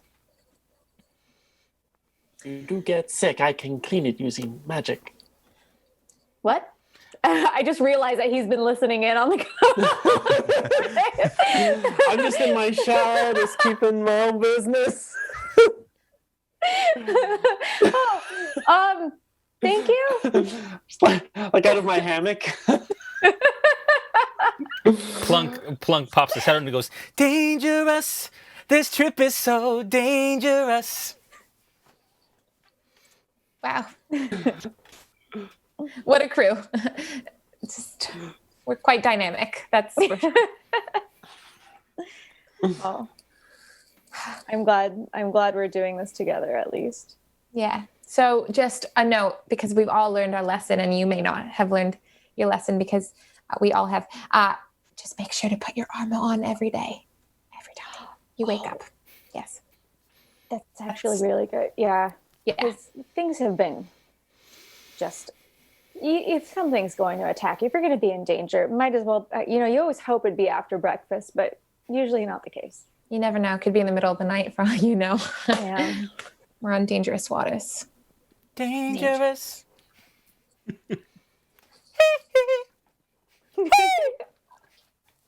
Plunk is quite active today. Still under the weather, though. But Wow. No, Plunk. All right, so you guys make the 4.5-day trek to Broken Bank. As you pull up, the ship is moored, and Broken Bank is a muddy, rain-slick village crammed full of travelers. It can feel claustrophobic, and it seems as though a leering Zlezo guard stands on every street corner. The busy port consists of curved main street that follows the shape of the inlet, forming a stretched half-circle facing the northern ocean. The strong sea breeze keeps the denizens cool under the glaring sun and bakes the dirt and sand along the banks of the settlement. As you kind of crest the gangplank and you're starting to disembark, what do you kind of all want to do? I want to see if they have climbing equipment, whether it's some sort of cloth something or rope and pythons. Yep. Okay. So there is a smithy that you can get that at, and then you can get rope at the general store. We'll walk with Snow wherever he's headed in this town. Okay. All right. And the presence of the Zalezo guard makes you guys a little bit uneasy, considering that you faced them aboard the Wave Chaser when the Clovis Concord boarded. And just their uniforms and kind of the colors that they bear brings you back to that time. And especially knowing that they kind of are aware of you in some fashion. Not now, but as an organization, there is an awareness there, and it puts you at unease. Okay. Might keep a little bit of So these guys are the guards are associated with the Clovis Concord. Is that? So the Zalezo are like the elite guard that you see at major ports. You've seen them in Port de Mali, and you see them here. They're like the guards of the Menagerie Coast. I would just keep like a half eyeball on the Dajarkal to make sure she's not, Yeah. Okay. There's some history there. Yeah. No offense. Yeah. Give me a perception check. Oh, this is where she's betraying you for sure. It's a 21. Okay. So Dajarkal, keep that in mind with the 21. Mm-hmm. Keep that in mind with the 21. Sure. Okay. Okay. Or what does he notice with the 21? Yeah. Oh, is he looking at them or at me? You. You. He's keeping an eye on you. And so you don't know that he is, but I need you to tell me if he notices anything out of the ordinary with the 21, which is a great roll. I am very much trying to hide myself in any way that I can and not be seen by them. Okay. Not being seen with us by them, or just for my own. You don't get any sense that I have any affiliation, but that I feel like my life might be in danger being around if they recognize me. I'm trying to not be seen by them. So sort of the same boat that we're in, so to speak. Yeah. Okay. Okay. Anyone else? Okay. I want to. Oh, go ahead. I was going to whisper to Yana. Go, Yana, is there anything that we should be cautious of walking through here? In the city? Yes. Well, I mean, you're associated with the Revelry, so I would Yes. keep a low profile. And Okay. if you do need to make any purchases, make it very quick. Okay. And you do notice at this point that Yana has a hood pulled over her head, and there is an unnatural darkness that kind of shrouds the front of her face. You can't actually see the majority of my face. My hood's up. Oh, that's scary. Yana, I just seem to notice that I can't really see your face. Should I be under disguise as well? Oh, I don't do well with sunlight. Really? So What just happened with sunlight?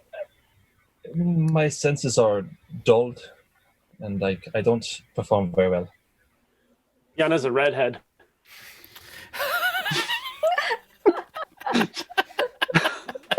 Just gotta stay out of the sun. The only redheaded drow you'll ever know. Gaziel, can you give me a nature check, please? Yeah. Oh, -1.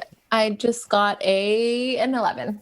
Okay. With 11, you have heard of dark elves or drow before, and you know that they have sunlight doesn't affects them in negative ways.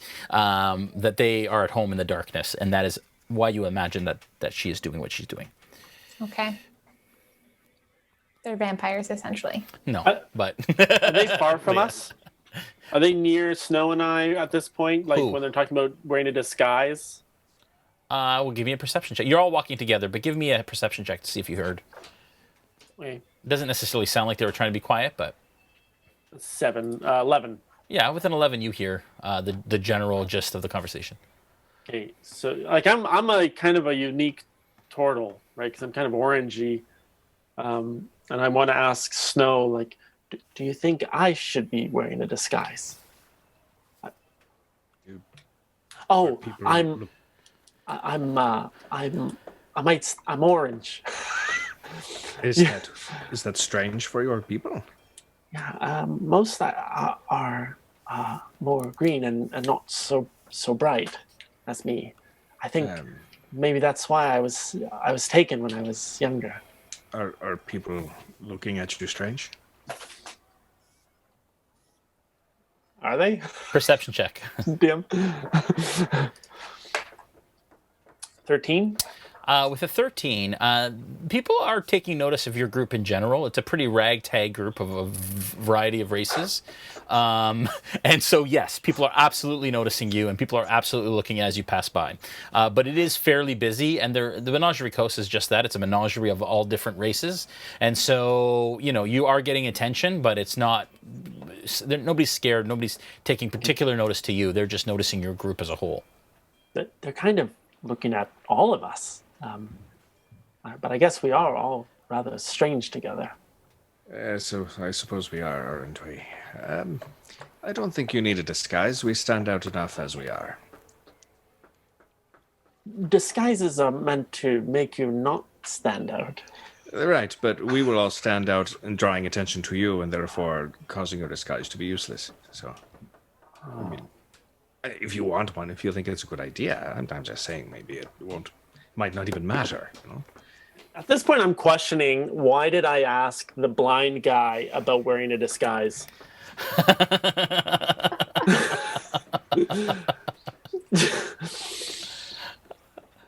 I love Snow, but now I'm thinking that this may not be one of the skills I should go to him for. Fair enough. Maybe your best friend Bolt. I don't know. Oh, come on. That's good. I will glance over my shoulder towards Bolt, and then I'll be like, no. Okay. So Snow gets what he needs. Do any of you want to get anything else? You're about half an hour into your hour shore leave. Am I allowed to get any sort of weapons? Sure you can. Could I add more weapons to my equipment? Sure you can if you like. Like to go to a weapons store. Yeah, I'll go too. Okay. I'll follow along. Okay, you guys get to a smithy. What are you looking for specifically? I don't have any specifics. I just want to know what I can get. Yeah. So there are certain things that... Yeah, so pretty much any common weapon item he has. You currently have a warhammer and you have javelins. If you've lost javelins, you can replace those. Would be a kind of a helpful thing. But other than that, he's pretty much got everything. He's got daggers, he's got clubs, he's got light hammers, he has axes and swords and great axes, scimitars, all that kind of stuff. So it really depends Firearms? on... no firearms for sale. And you're getting the sense now that they're not actually usually for sale. They're so coveted that they don't really make it to the market, especially in common areas. Perhaps the black market, but not in common stores. They're still not common enough across the Menagerie Coast. Could I get a slick samurai sword? A slick samurai sword. You're proficient with what? Do you need to look at your proficiency for your weapons? Oh, okay. Because there's certain weapons that you're proficient with and certain weapons that you wouldn't be proficient with. So how do I do that? In proficiencies, I think on the front, I can actually look for you. She would be, right? Longsword? Yeah. So you can get a longsword if you like, and you can get one that kind of has a bit of an Eastern sort of feel that looks a bit like a katana, if you like. Yes. That's what you want. Okay.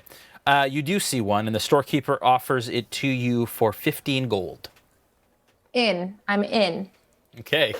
So I'm going to go, yeah, I want that one. That looks amazing. Okay, and the storekeeper smiles and nods and gives you your longsword, and please take off 15 gold from your gold, please.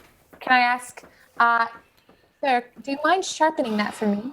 I want it as sharp as possible. Yeah, he takes it to his grinding stone and he sharpens it for you, and buffs it and polishes it for you.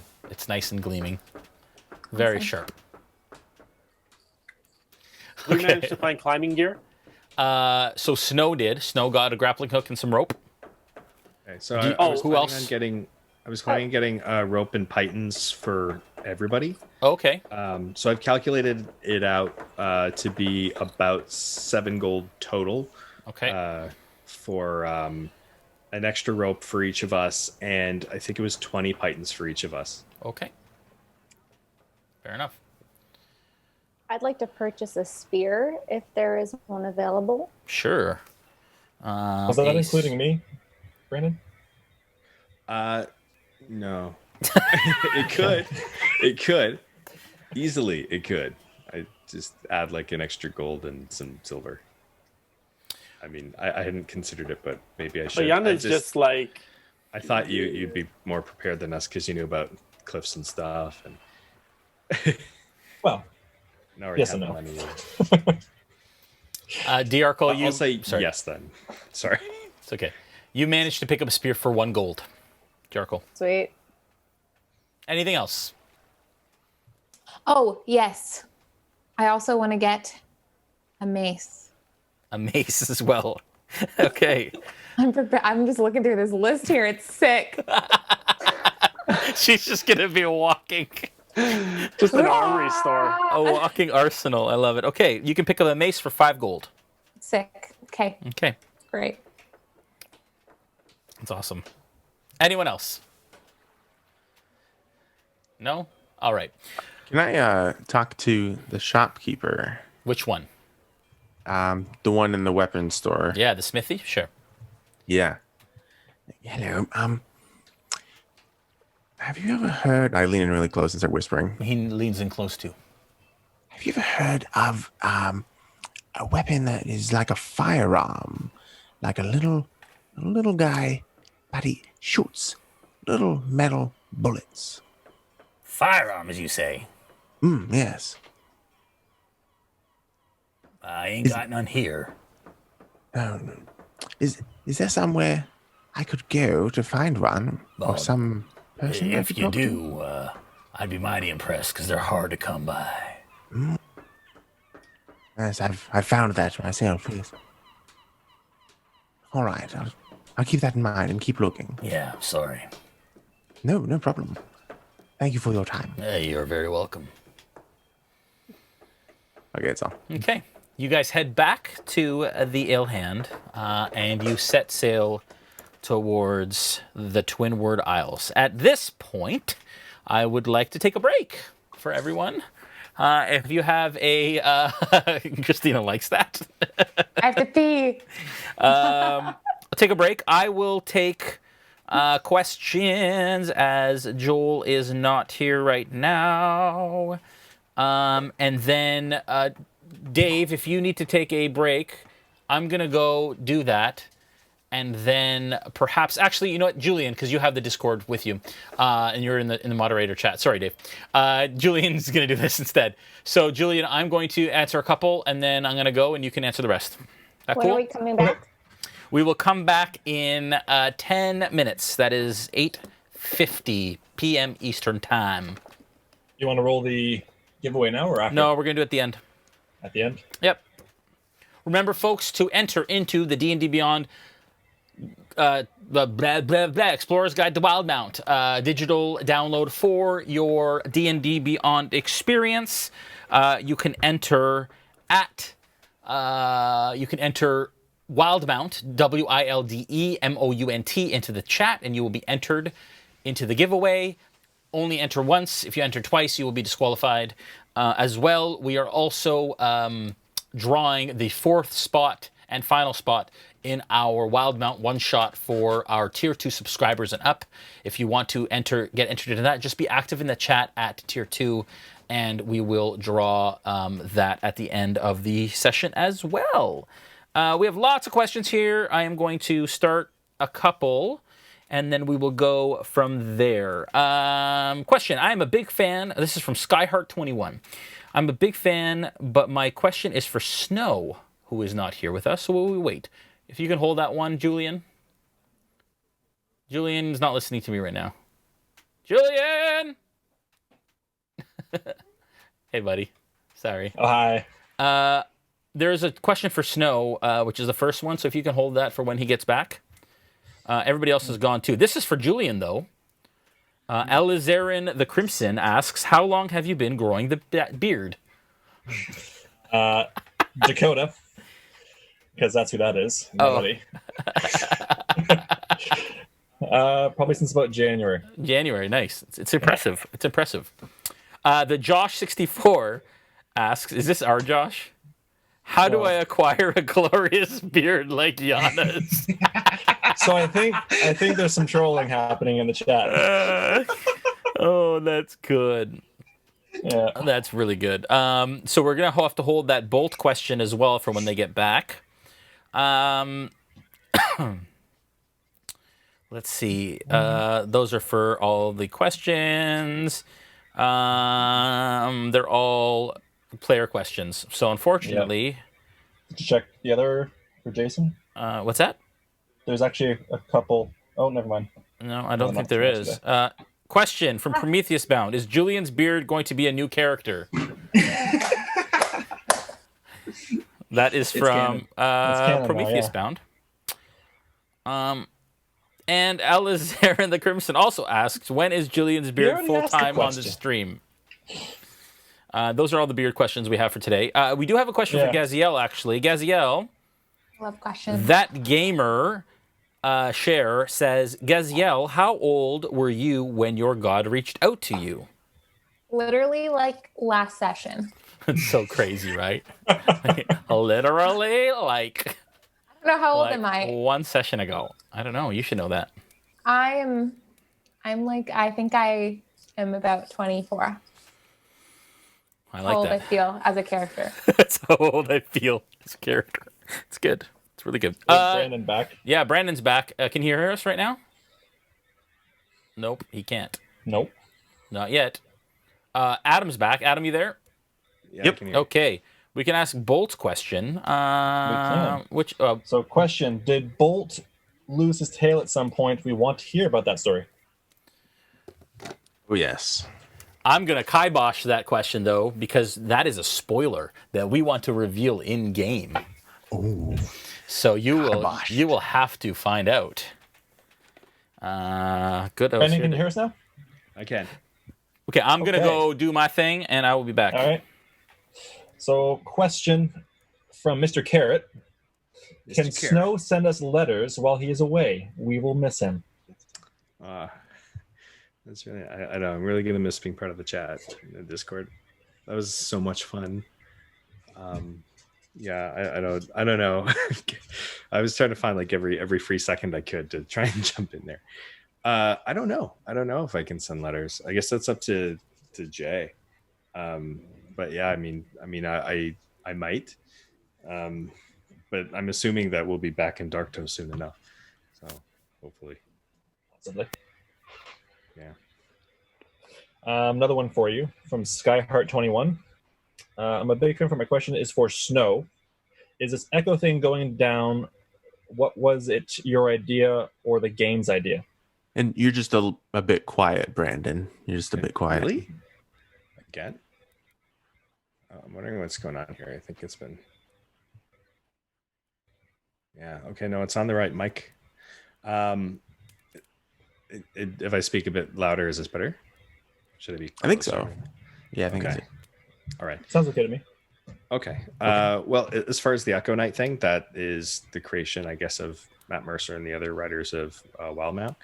But I'm taking some liberties because it doesn't really describe exactly how an Echo works. So I'm assuming that because they can attack, they take up space, they can do opportunity attacks, and they can do saving throws and whatnot, that they're essentially corporeal. So I've been treating them that way and interacting with my Echo that way, but assuming that it cannot speak or that it tries to speak but makes no sound. So interacting with it in other ways that way, tap once for yes, twice for no kind of thing. Yeah, I don't know if that helps with the explanation or anything. All right. Question for... we lost Dave. Oh, I have a question for Snow. Can I ask a question for Snow? Yeah. Do your echoes see? The one that I had last, yes, could see. As I, made it so there is the occasional one that comes up that can see, but that was just something that I threw in. I don't know if Jay approves or not. He might want to go back and say that didn't happen. But would your seeing echo know that you can't see? Yeah. Because they can see that I can't see. So the same way as other people, they would see that, the blindness and the way I act and so on. That's so funny because our DM forgets that you're blind. A lot of people forget he's blind. Yeah, I should just keep my eyes closed the whole game. Is there a question for me? For who was that? Is there a question for me? Yeah, there's actually a couple. Oh, yeah. Cool. So first from Merlonky, is Bacalhau wearing his pants? No, they're in his bag. Yeah, he didn't put them on. They're in his bag. He just thought that, like, I guess I probably should own them, and maybe one day I'll wear them, but it's not really me yet. So like his past is saying like I still don't need pants, but maybe I need pants. He's on the fence. Total don't need pants. So they're in his backpack. Another one for you from Emperor Tenmi. Not sure if there's supposed to be a word there. Did you expect to find a player in Darktoad to create a female turtle, and or did you prepare for the possibility? No. Nope. I hadn't considered it at all until I heard through the grapevine that there was another turtle in Darktoad. But I don't know. I don't assume that it's a female. I feel like the fans might be trolling me a little if they happen to plant a female turtle in Darktoad.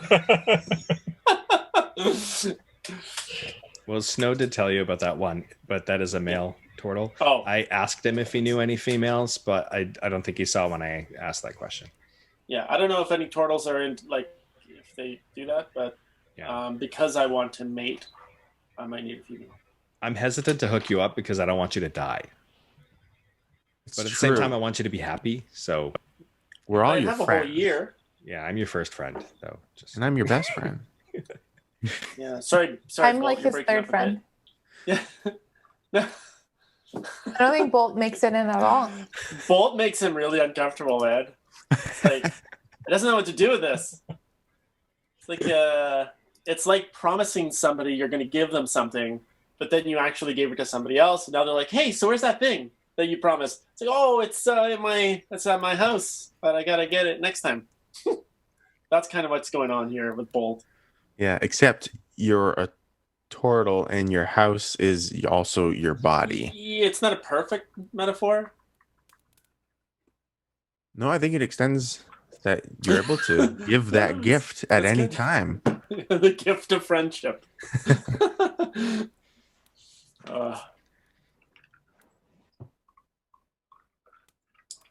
Jay. Question for Christina. How has the D&D experience been so far? Question from Roman Wolf 007. I'm having so much fun. Honestly, 3 hours in regular life is 3 hours, but 3 hours in D&D life is like 20 minutes. So that's how I feel about that. 7 years. No, yeah. What I prefer, I realized through playing, is that I really like role play more than like the battle scenes, but that's because I don't know what I can do yet. I don't know what I'm capable of. So until I know what I'm capable of, I might like the battle scenes way more. Now I have a mace. Mm-hmm. You got a whole bunch of weapons now. And a whole bunch of weapons samurai sword. And a slick samurai sword. So I'm super excited to use those to cut through the jungle leaves. That's my plan. I love it. You're like, can you use the mace? Might actually accidentally hit one of you guys with it. Don't know how to use it yet. So Noura, when are you going to be like permanent with us? Are you permanent with us now? Are you like part of the regulars? You're like a guest, but yeah. But you're always here, and that's good. I mean, I love playing with you guys, so I will be here as long as Jason says yes. So Okay, cool. I'm we here don't for all kill you. as long as like I don't get killed by the party, I have a good chance of being. It's a bit dicey. Give it time. Yes. The party never wanted to kill you. Bolt did. Just I didn't know. I had honestly and I know that I saw somebody say like, oh, she was in chat, but like I'm on chat and Twitch to see the map clearer. I'm not there to actually like see the comments during game. So anytime I don't have the earpiece on, I don't know what's happening, and I don't go back and like watch the episodes. So I did not know. I honestly thought I was coming in to die that last episode. But it's really a roll of the dice, and it was based on you guys. So and I love playing here. So as long as you guys don't kill me, and as long as Jason says yes, I'm here to play with you guys. I'd love to be honest. Let's be honest, Bolt considered it a little bit, killing you. That's fine. I mean, I addressed it kind of in role play earlier. But did other characters where too? like I deserved it. Yeah, did other characters too? Because I was a bit on the fence. Mm-hmm. This is I would love to know what your characters thought. Yeah, like for sure I was on the fence because I was trying to like do the right thing, and like now you're one of the bad guys, and I killed some of the bad guys. So would it be okay if we killed you? But I killed some of the bad guys, so that makes you like a double bad. Yeah, Oh. There was lots of existential questions raised last. Yeah. Are you good? What is evil? What is good? Do I need pants? All the important questions. When will I make a spawn so I can die? So there's actually two questions for Noura that are kind of related. Okay. So the first is from Outlaw79, saying, how was your approach at playing this character? And the kind of follow-up one from Roman Wolf 007 is, how is it to play an NPC that was created for you rather than a PC you created? Okay, so I think I could answer this all in one long answer. I'll address first the second question. This NPC, if you look in the Wildemount book, there was literally one sentence about her. It really just mentions that she's a half-orc, druid, soft-spoken, and that's pretty much it. So I had a lot of leeway, which is it's kind of a blessing and a curse, because you want to do justice to an amazing book and like James and Matt Mercer, this whole world that he created. So you want to do a good job, but you also have a lot of you pretty much, it's whatever you want to do. So I took the approach, and it was kind of as it came along, because I didn't know how many episodes I was going to be in. I literally thought I was going to be in the Gary Con game, and that was it. So it kind of developed as the story did, and that was based on my interactions with the characters. So I guess my approach to her was kind of a mercenary who was used, mostly a loner, and therefore her actions were pretty much monetarily driven, but then gets this slow taste of friendship, and what does that mean, and can she have that in her life? And so you can kind of slowly see her turnaround in her decision making and where her priorities are. I hope I do justice to the character. I think you've done great. Thank you. But that's pretty much, it's been fun to see kind of where her priorities lie in her decision making. It's been so great having you. Thank you. And I think all the players feel the same way, and so does the community. Thank you. And I have asked Noura to stay on for as long as we need Dajarkal around. So it is indefinite, but she will absolutely be with us longer for sure. So, and it is an honor and a pleasure to have her with us. I think we just started the credit roll for the Revelry there, right, Julian? So you can just let that kind of roll for a bit until it goes through, and then we can. And for those of you that are at home, these are the ships that we currently have in the Revelry as members and subscribers to our chat, and the crews of those ships. So it's just kind of really cool to see all of this coming together. One of the ships actually is at the point where they can buy a second ship, which they've already decided to do, and they'll be running 2 ships. It's insanity. So I just really cool. Really cool. All right, then. Hope y'all ready for this. All right, so you guys get Jay. Yeah. Giveaway. End of the session. Is it end of the break? No. Sorry, end of the session. Well then. Yes. Yeah, we will do that at the end of the session. All right. So you guys are back on the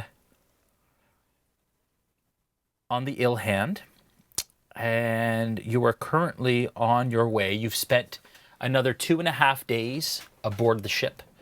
You've noticed the crew is kind of getting used to you being around, but still you are kind of considered passengers on the ship, unlike with the Wave Chaser, where you were actually kind of integrated into the crew somewhat, and felt like you were kind of part of what was going on, especially because what happened at Flora kind of brought you all together, especially with Borth and so on. So you got that respect right away. For right now, you feel almost like respect needs to be earned. And you do find that Captain Allison does kind of run a much tighter ship here. And she's quite a bit more senior than Three Earrings that you imagine within the Revelry. And the fact that she does captain a sailing warship, you feel like there's a lot more kind of responsibility on her shoulders.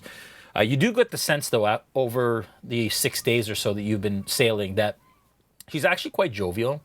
And you've overheard conversations with her and her crew and some of the things that she said, even to you, that she's actually quite different than other pirates. She actually fights for the downtrodden. She doesn't believe in attacking civilian ships. And she's actually driven quite... her motivation's a lot more moral than you have come to expect from the Revelry. But she has a great dislike for the Clovis Concord. And she considers them enemies to the core. As the afternoon of the final day of travel begins, you start to see 2 very large islands next to each other with these sheer cliff faces that plummet into the ocean below. And you do notice that at this point, the ship kind of comes to rest outside what appears to be a reef, which tends to pop out of the ocean at certain points, but you can see it's quite shallow there. And at this point, the captain tells you, or tells Yana, and Yana tells you that you will be heading toward the island in their skiv, in their rowboat, which will fit all of you comfortably. But the water is also quite rough as it gets closer to the island, as it smashes against rocks and such. And so you'll have to navigate that as you kind of go. So at this point, you guys start to disembark. What do you bring with you as you head into the Twinward Isles?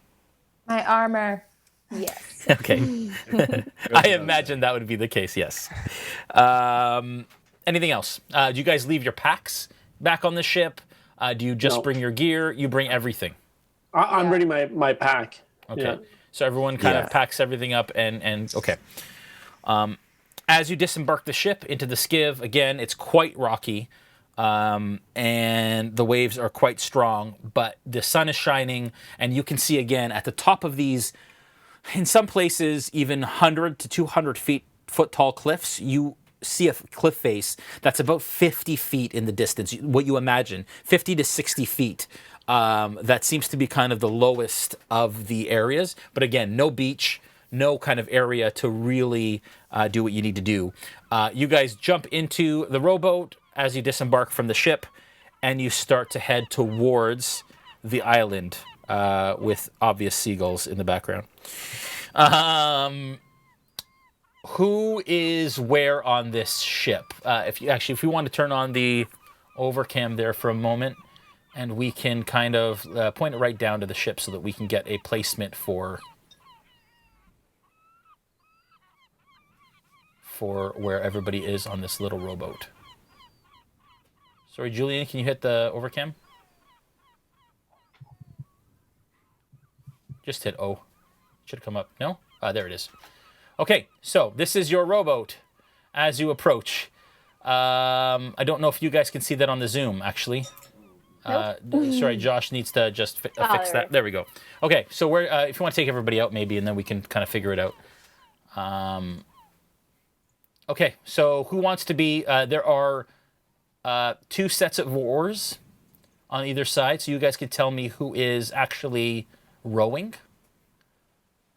And just let me know how you want to navigate this rowboat. I will definitely help row.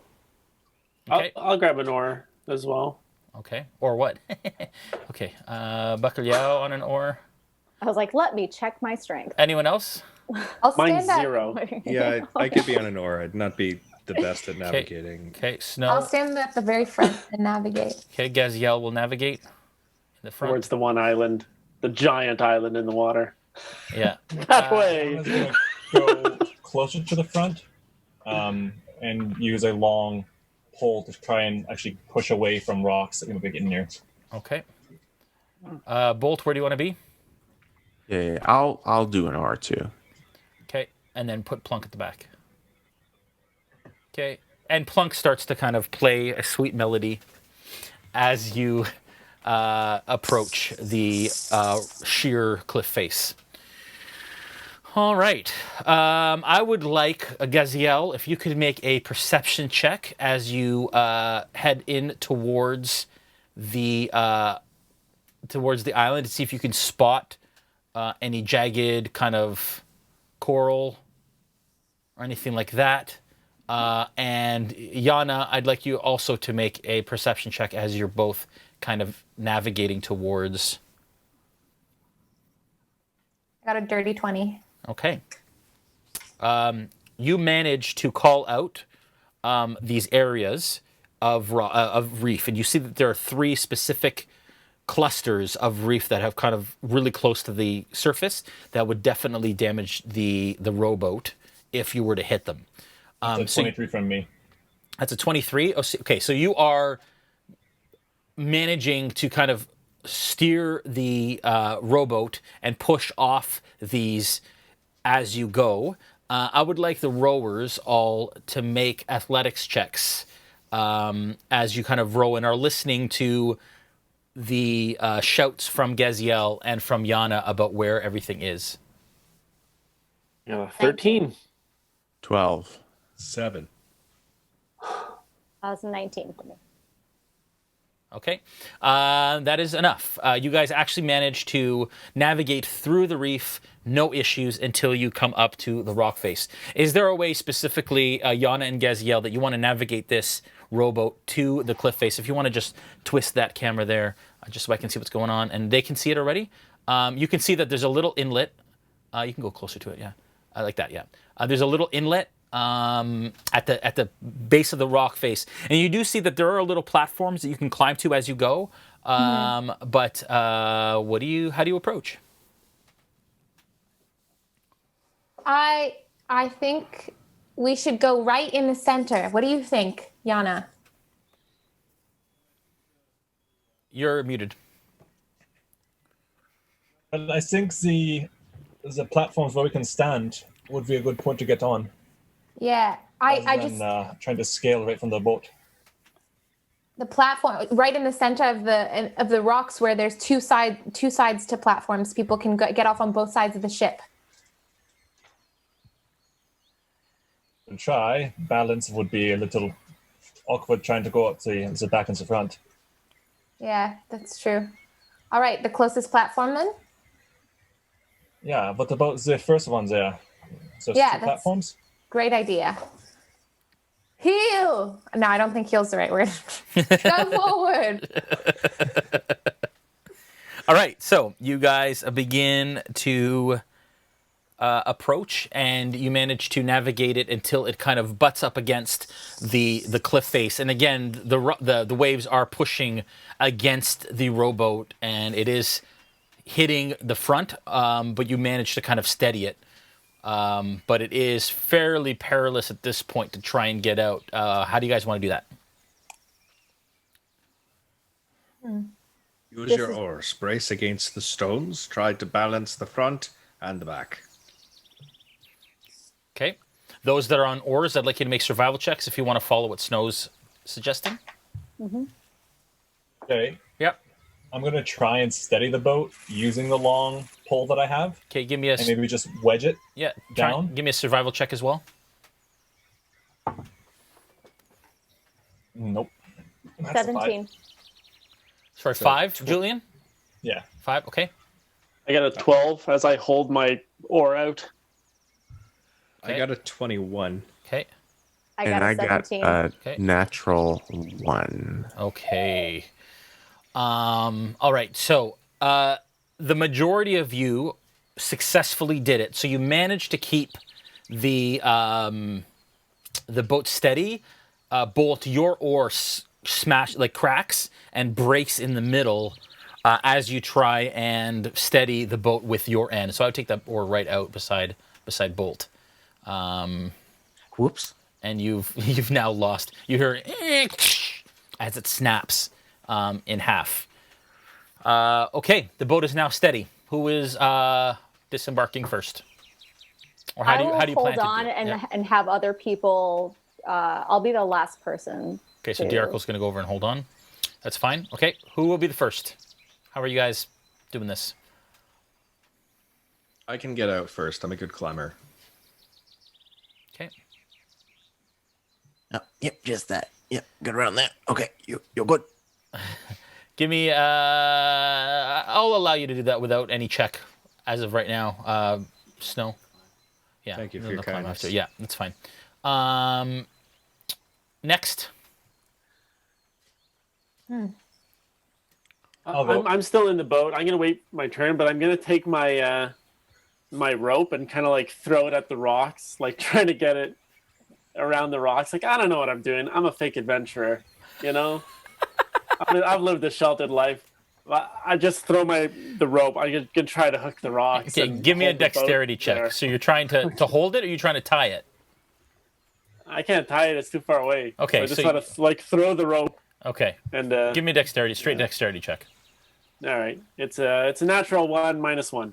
Oh dear.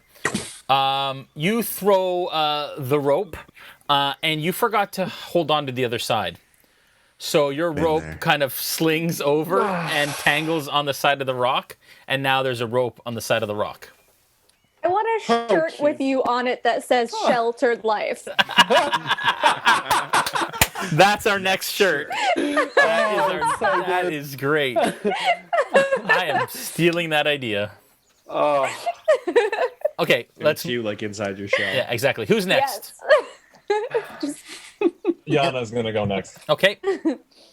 Where does Yana want to get off? Just right on the platform beside Snow. Okay. You managed to climb up. Okay. Next. You are running out of space on that end, as you all kind of notice. Should we go forward to the other platform with the boat? Do we have could. enough people to row? Might be tricky.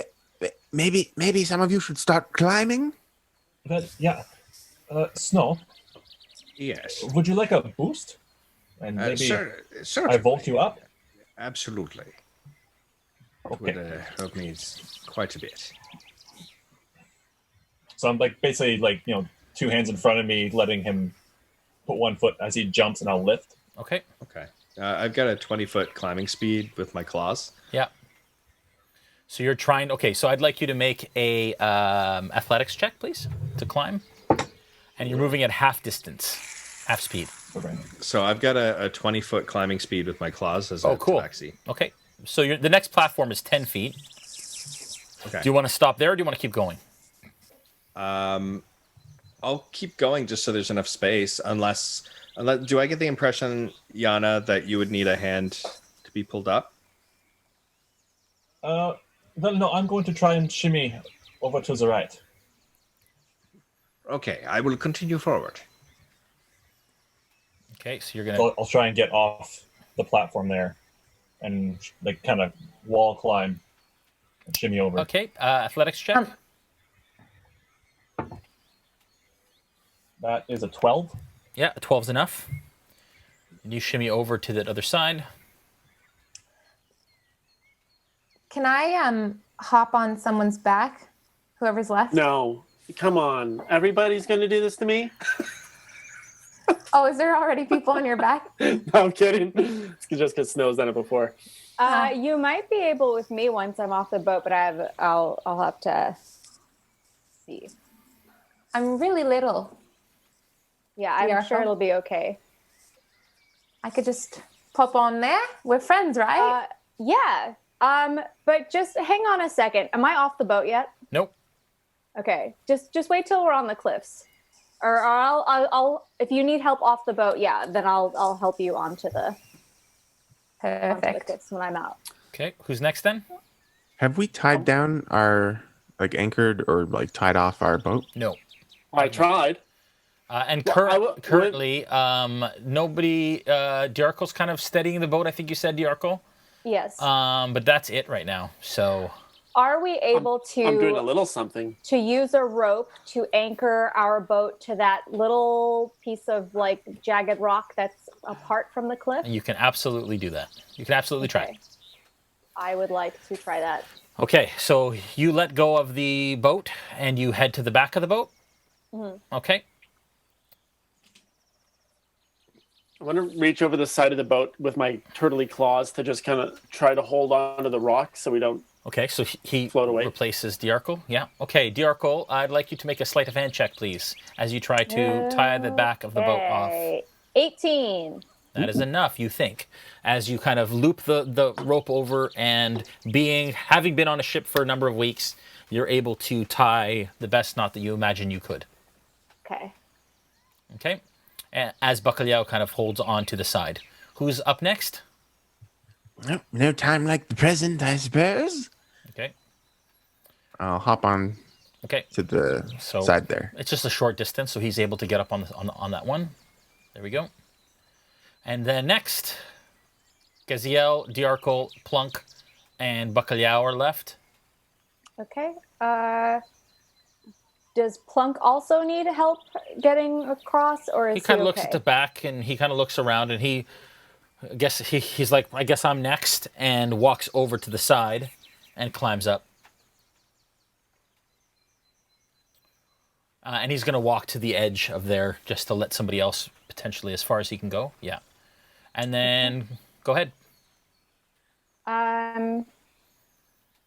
Okay. So I think then I will help Gaziel as I try to hop across.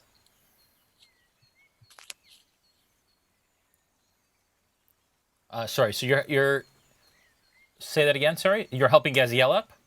Yes. Okay, so Gaziel, with your help, is able to kind of jump up onto that platform. Okay, and then you're last. And then I will hop up there. Okay, so now you guys are that platform is now full. Before Gaziel can kind of, where is Gaziel right now? I fell. Oh, she fell. Oh dear. Yeah, Gaziel is gonna have to. So who's gonna go up a little bit? I will. I'm going to. Oh, I was going to wild shape into a giant wolf spider. Before climbing up this. Very good. I have a spider somewhere. And if I can have Gaziel like piggybacked, I will take her. Okay. Yes.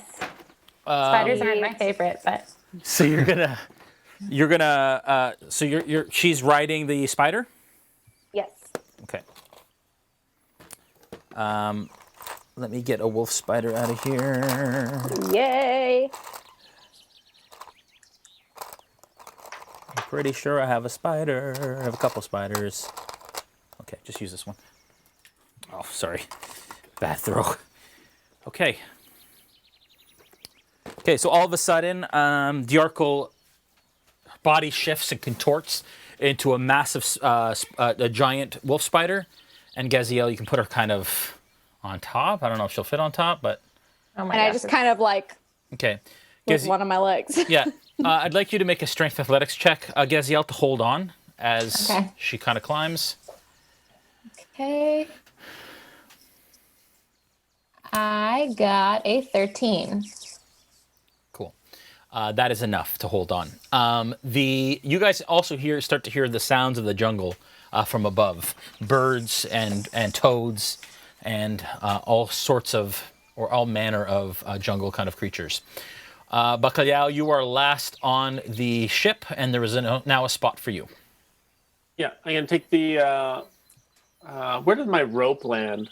I'm gonna take the broken oar. Yeah. And like climb onto the rocks with it, and I want to use the broken oar to try to fish my rope back. Yeah. Okay, cool. Give me a dexterity check to try and finagle it off the rock.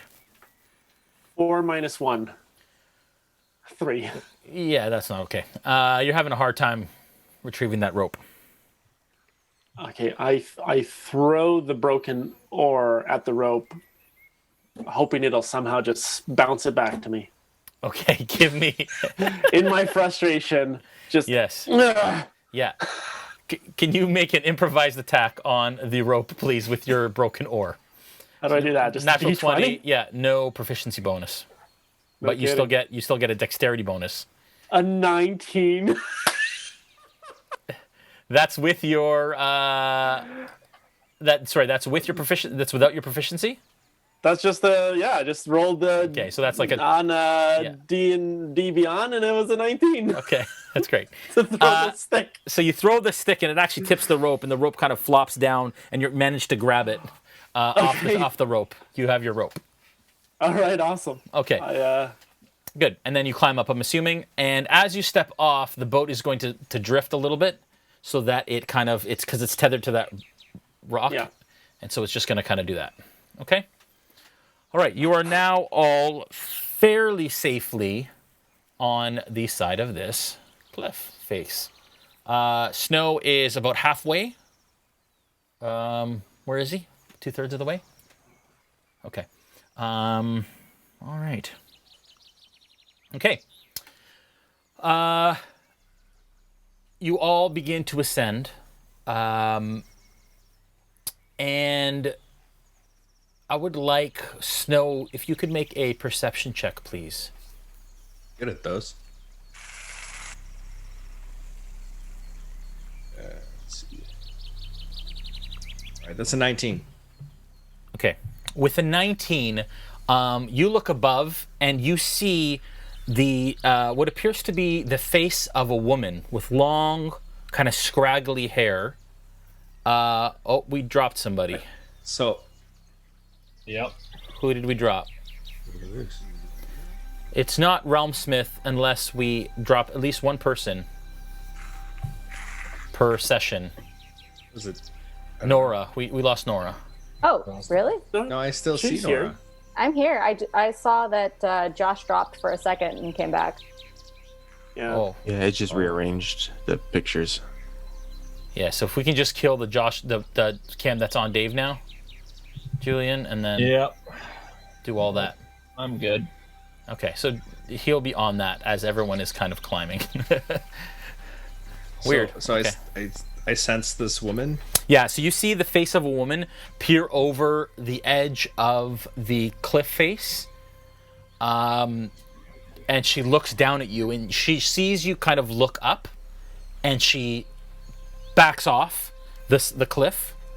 And it's some... How high is he? How high is it to the rest? Like another 20 feet? Like about 20 feet up, you see this happen, and she backs off from the edge of the cliff face. So I'm guessing I just hear it, right? Sorry, So I don't really- I'm sorry. No, that's fine. You hear you hear and feel the a trickle of rocks basically that falls and bounces off from the top, and as you kind of turn your face towards it, you hear the almost surprised gasp of a female voice, and then a shift on the ground.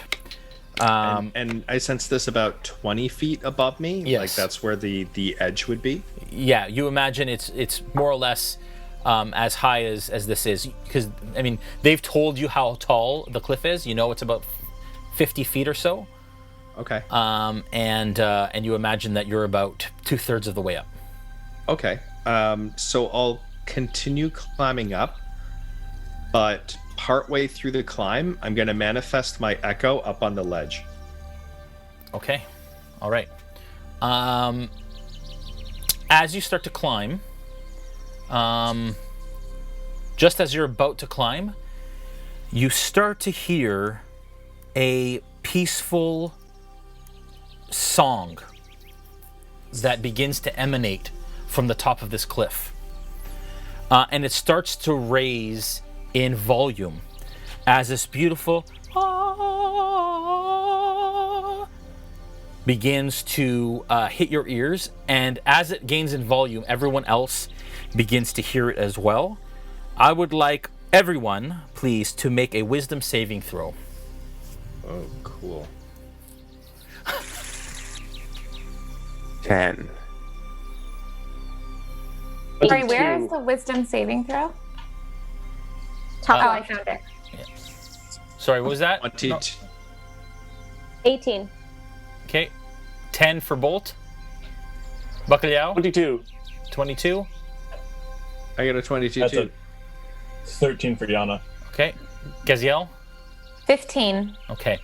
So everyone but Bolt, you hear this, and it's a beautiful song, and it's entrancing, and it's weird against kind of the serene sort of natural way of the cliff face.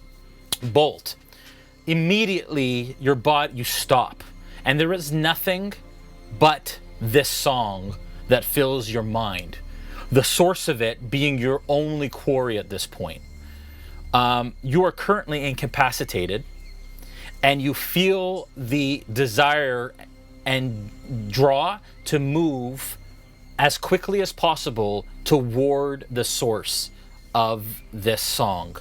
At this point, I would like you all to roll initiative. Oh, Rad. Ready in action. Cool light effects. All right. Dirty 20. Give me one sec. Sorry. I am using the D&D Beyond Encounter Builder and Combat Tracker, currently in beta and in alpha. All right. Snow. 21. Plunk. That is me.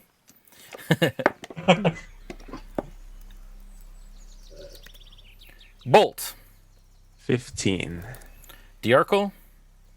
Dirty 20. Bacalhau. 5. Gaziel. 17. Okay. Snow, you are up. Yana is a 23. Oh, sorry. I didn't add you. Oh, crap.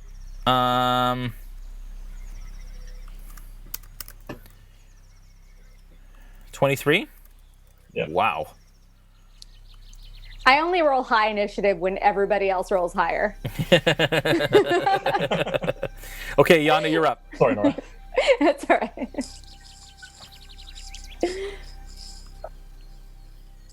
Yana, you're first. Okay, do I see the source of the sound? You do not see the source of the sound, but you do know it's coming from above. Well, okay. I'm going to see if I can find it. And I'm going to move to the right and then try to climb up to that next platform. Okay, give me a athletics check, please. Yes. A 6. Cool. Yeah. So you're able to move over to that next platform, but you're having a hard time right now finding handholds to be able to get any further up that rock face. Okay. Next is Snow. You're up. Do you want to take an action, Yana? Can I make a perception check to try and see Sure you can. where they are? Yeah, absolutely. That's pretty good. That's going to be 20, unnatural. Okay. With a 20, you know it's absolutely coming from directly above this voice. And you do hear the distinct sound of flapping wings coming from the right of you, from around kind of the bend of the island. Like off the cliff face and then around? Yeah. Okay, I'm going to just peek my head up that way and keep an eye. So you can't. It's a distance away. Like the edge of the where it kind of turns, a corner is about, I don't know, 30, 40 feet from where you stand. So you can't really see around the corner. You just know you hear flapping from that direction. Snow, you're up. Dajarkal, you're on deck. All right, so there's nothing's moved to try and attack my echo that's up on the ledge, up on the surface. Sorry. So,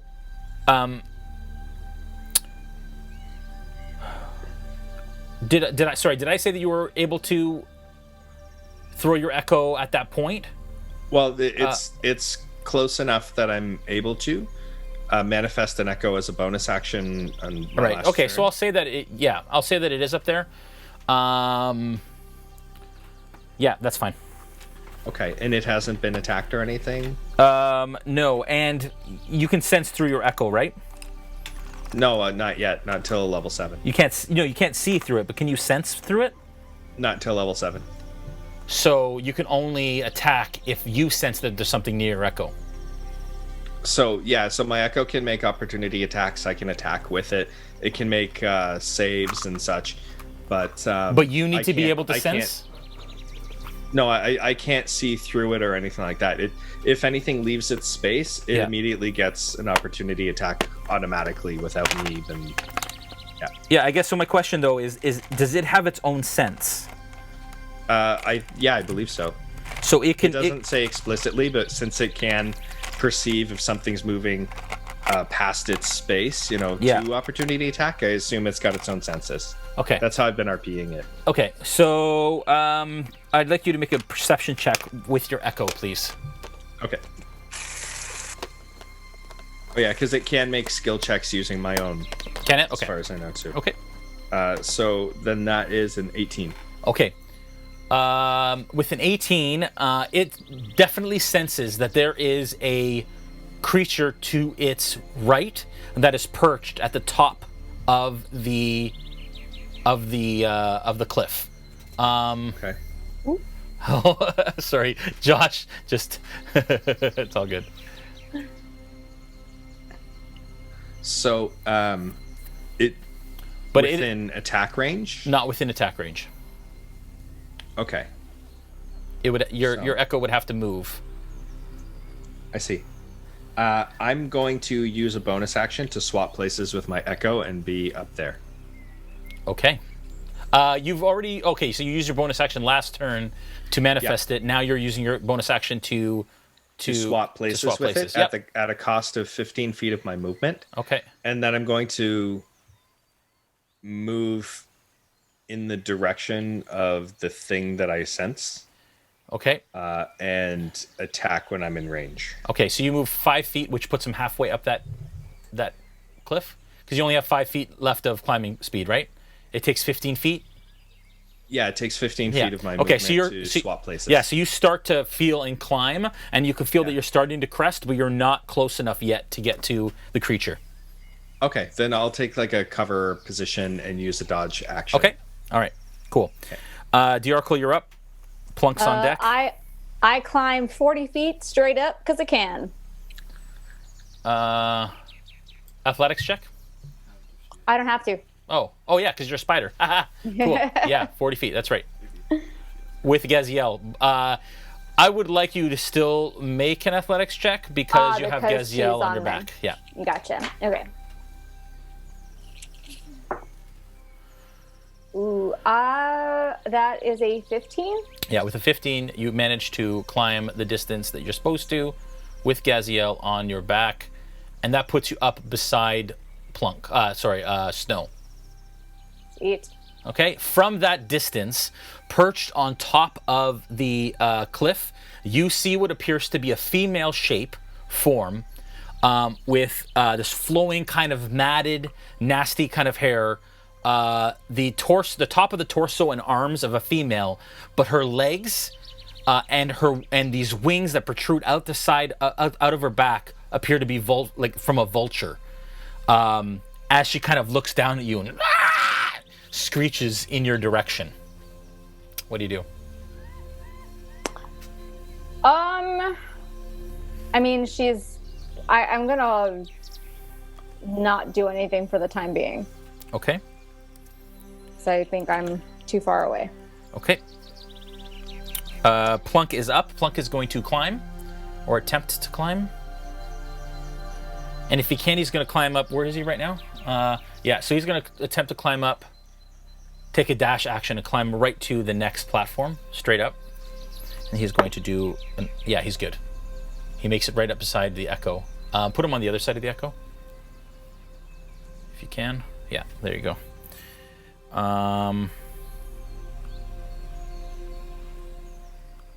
Okay.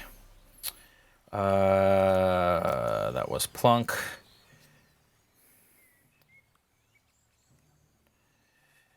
Gaziel, you're up. Bolt, you're on deck.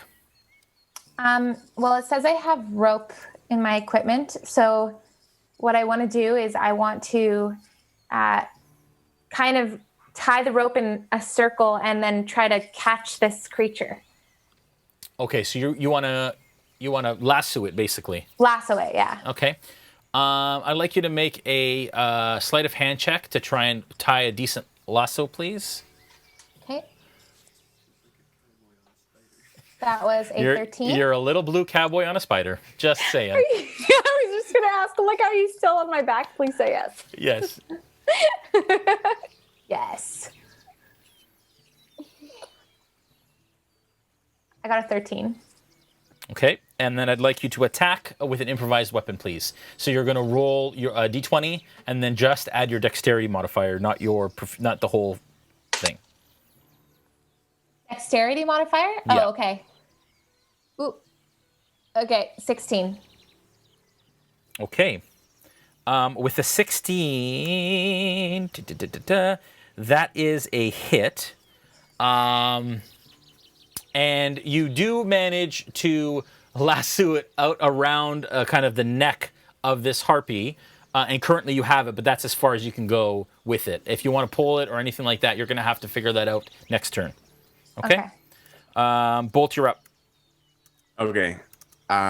So I'm going to try to follow the music as best I can. So Yep. I'll see if I can climb as Yep. far as I can go. Athletics check, please.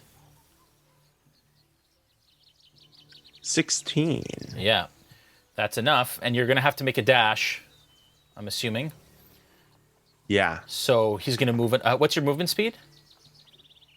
30?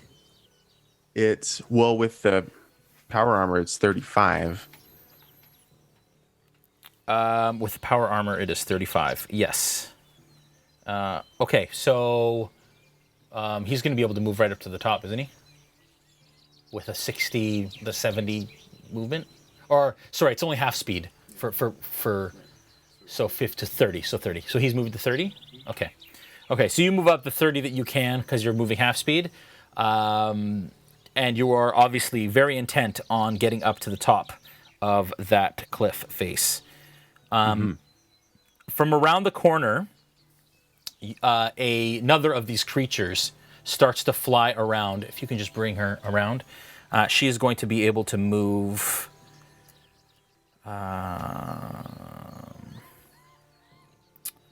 she can move 40 feet. So I would say from that corner, 40 feet towards the party.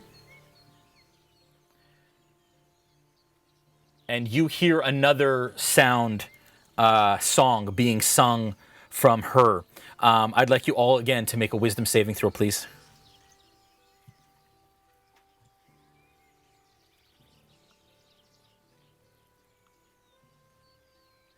Me A too. 22. Everyone but Bolt. 21. 14. 15. Okay. Is that everybody? Okay. Sorry, I didn't give mine yet. Okay. I just dropped my thing. It's 18 for me. Okay. You all managed to shrug it off. But another one appears on this corner over here on top.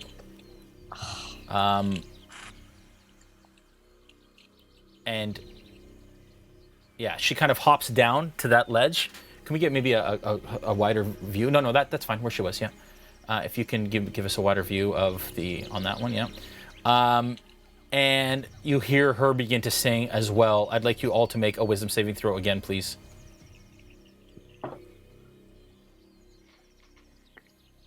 22. 22? 18. 18? 17. 17. 15. Got a Nice. 16. Wow, you guys are great. Oh. What was that one? I got a 6. Okay. Oh. Okay. And who else? Sorry? That's everybody? Yep. Yeah, okay. The only one under 11 was you, Gaziel? Yes. Okay. So, once again, same as before, Gaziel, you are now incapacitated. Oh, You no. cannot make any actions or reactions. And on your turn, you need to move directly towards the voice by any means possible, even in the face of certain danger. Okay? All right. That one there is going to... I'm trying to see what's going on here. Is going to hop down and attack. Who is that? Snow right there? Yeah. That one right above you, Snow, hops down right beside you. And she's going to swing out with a club that she has. Okay. That is not going to be enough. Then she swings out with claws. That is going to be a 15. Miss. Miss. Club swings across, then claws in your face as you manage to dodge both blows. The other one there that is flying ahead is going to swoop in. Actually, she's moved her full distance, hasn't she? Okay. Then this one here is going to move. Where's Gaziel right now? Okay. She's actually going to stay where she is and have Gaziel come to her. All right.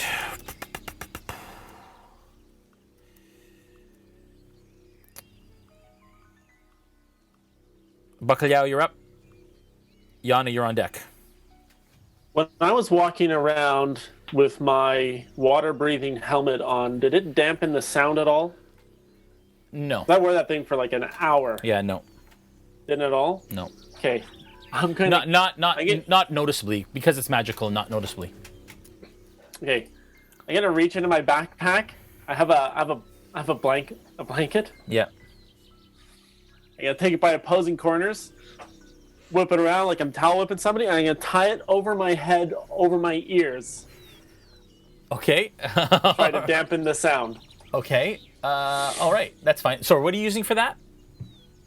I have a blanket in my backpack. Okay, so you're whipping around and trying to dampen the effect. Just like tying it with a bow over my head. Yeah, give me a perception check actually, to see if you actually know if that's an issue, because you've heard this song, but it hasn't actually affected you yet, and you don't know it's affected 10. you. Yeah, with a 10, you don't even know that is see. actually what's causing the issue, or that it's causing any issues. All you hear is this beautiful kind of alluring song, but you don't get the sense that it's causing any effect. And I just see Bolt climbing like mad now. Yeah. Okay. And those of you, that failed, you can retry your saving throw at the end of your turn. At the end of your next turn. Okay? Okay. What do you want to do then instead? So is there one within 30 feet of me? Point out Bacalhau there? Yes. But they haven't attacked us or anything. One of them just swung down. Oh, yeah, he just went down at Snow. At Snow. Yeah. Okay. Okay. I would like to cast Witch Bolt at this guy, girl, lady. Okay. Yeah, you absolutely get the Attacking sense Snow. that they mean harm. Yeah. So then I take out my little stick out of the component pouch and I cast Witch Bolt. Okay. I get 15 plus 5 to hit. Okay. So it's a 20 to hit. Okay, that's a hit. And a 12 damage. 12 damage. Ouch. Wow. Okay, and which one, sorry, is he attacking? That one there? One Number that's 2. attacking Snow. Can I hit the one that's attacking Snow? Is it You within can't 30 feet of see. me? It's over a ledge, and you are Okay. well below it. So are you just attacking No, the one that's in attacking the air? above me. Okay. Yeah. Okay. And as this witch bolt hits, it starts to rack her with pain as she starts to kind of shake in midair, but manages to stay aloft as this is happening. Yana, you're up. Snow, you're on deck. Okay. So, how many does Yana currently see? Yana currently see. Where's Yana? Point her out to me. I can't see on that camera. Oh, sorry. Is Yana off camera? Oh, right there. Okay. So you can see. Can she see 2 or 3? 2. You can see 2. You can see one up, just basically right above you, and then one to the right on the edge of the cliff. She's gonna shout out to the party. Yeah. Well, friends, I'm going to get you someone better to fight. Trust me. And she pulls out this little stone and says a few words, and you start to see her form disappear. Okay. Do it. And as she phases out, Yana's form is replaced by this well-muscled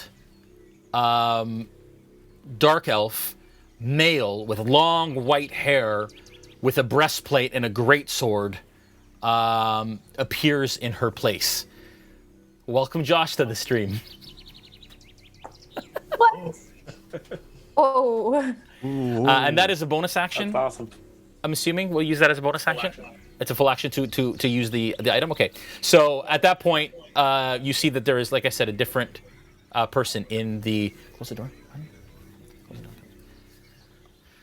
All right. That is Yana's turn. Snow, you're up. Dajarkal, you're on deck.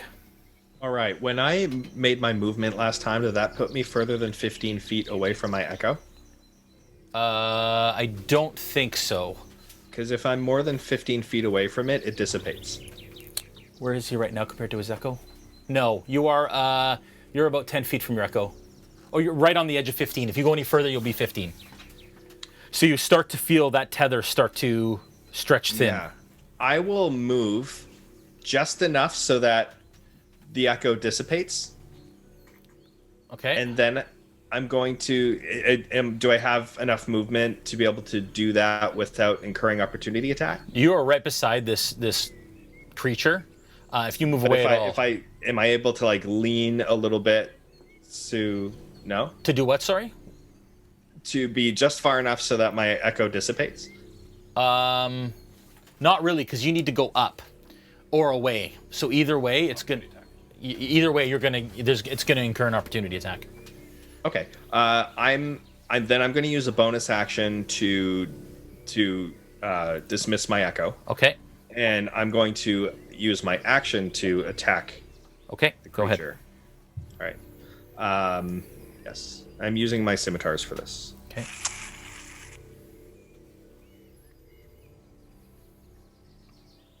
That's a nat 1. Oh dear. Unfortunately.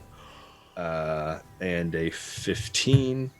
And damage for the 15 in case it hits is 5. Okay. 5 damage. Yeah. What was the attack hit? I missed It that. was 15, and the first attempt is a 1. Yeah. So when you come across with your scimitar, she brings up her club to bear and blocks it, and knocks the scimitar out of your hand, and it clatters down to the platform right below you where Plunk is. Oof. Okay. So now you have one left. One is below. Your second one comes across, and you slash across her arm for 5 points of damage. Okay. Okay. Dajarkal, you're up. Plunk's next. Okay. The harpy that is closest to me. Yeah. I will scuttle, I guess, a little more towards her, and I will bite her. Okay. So she's going to move towards the harpy that is closest to her, with Gaziel on her back. Now, yeah, it's going to be a little hard because you're coming out. Is she in the air or is she on ground? She's on the ground. She's on the other side of snow there. Okay. And I'm sorry, what did you say that was? You're going to have to kind of go onto the side of the cliff and scale it with Gaziel on your back.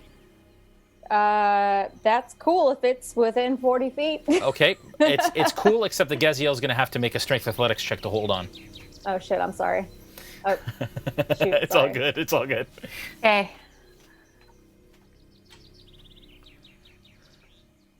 Okay, I got a 15. Okay, with a 15, you managed to hold on. As you're kind of happy because she's actually getting you closer to where you wanted to go. She's actually now put you on the other side of the harpy, but the one that's farther from you is the one that you need to get to the right there. Okay? And Dajarkal, you're going to attack? Yeah, that was a 17 to hit. Okay, that's a hit. And that is 4 points of piercing damage, but Okay. then you have to make a con saving throw. What's your DC? 11. Yeah, it's fine. So you dig in, and the venom starts to course out of your fangs, and she pulls away, and you see the venom kind of spray out, not obviously having enough time to embed itself into her bloodstream. Plunk's turn. Plunk is going to pick up Bolt Scimitar with a free action. Oh, I'm sorry. On a failed, if you Succeed. you still yes. I'm sorry. If you succeed, you still take half damage. Sorry, am I taking? But I take damage from the bite, and then I also take poison damage on top of it. Poison damage, yeah. So Okay, you so take what's half? poison damage. So so it's 6 points. So you take half. So you take 3 points of poison damage. 3 poison damage. Okay. All right. So yeah, you imagine that some of that venom did get inside her bloodstream, but not the full potency of the bite that you sense. Okay, so Plunk's going to grab his scimitar. He's going to climb up. Is there any room for him on that platform up there with the rest of them on the edge? No, up one more. Yeah, up there. Yeah. But can he attack that? No, he can't. He is going to. Again, I haven't played Plunk before, but he is going to.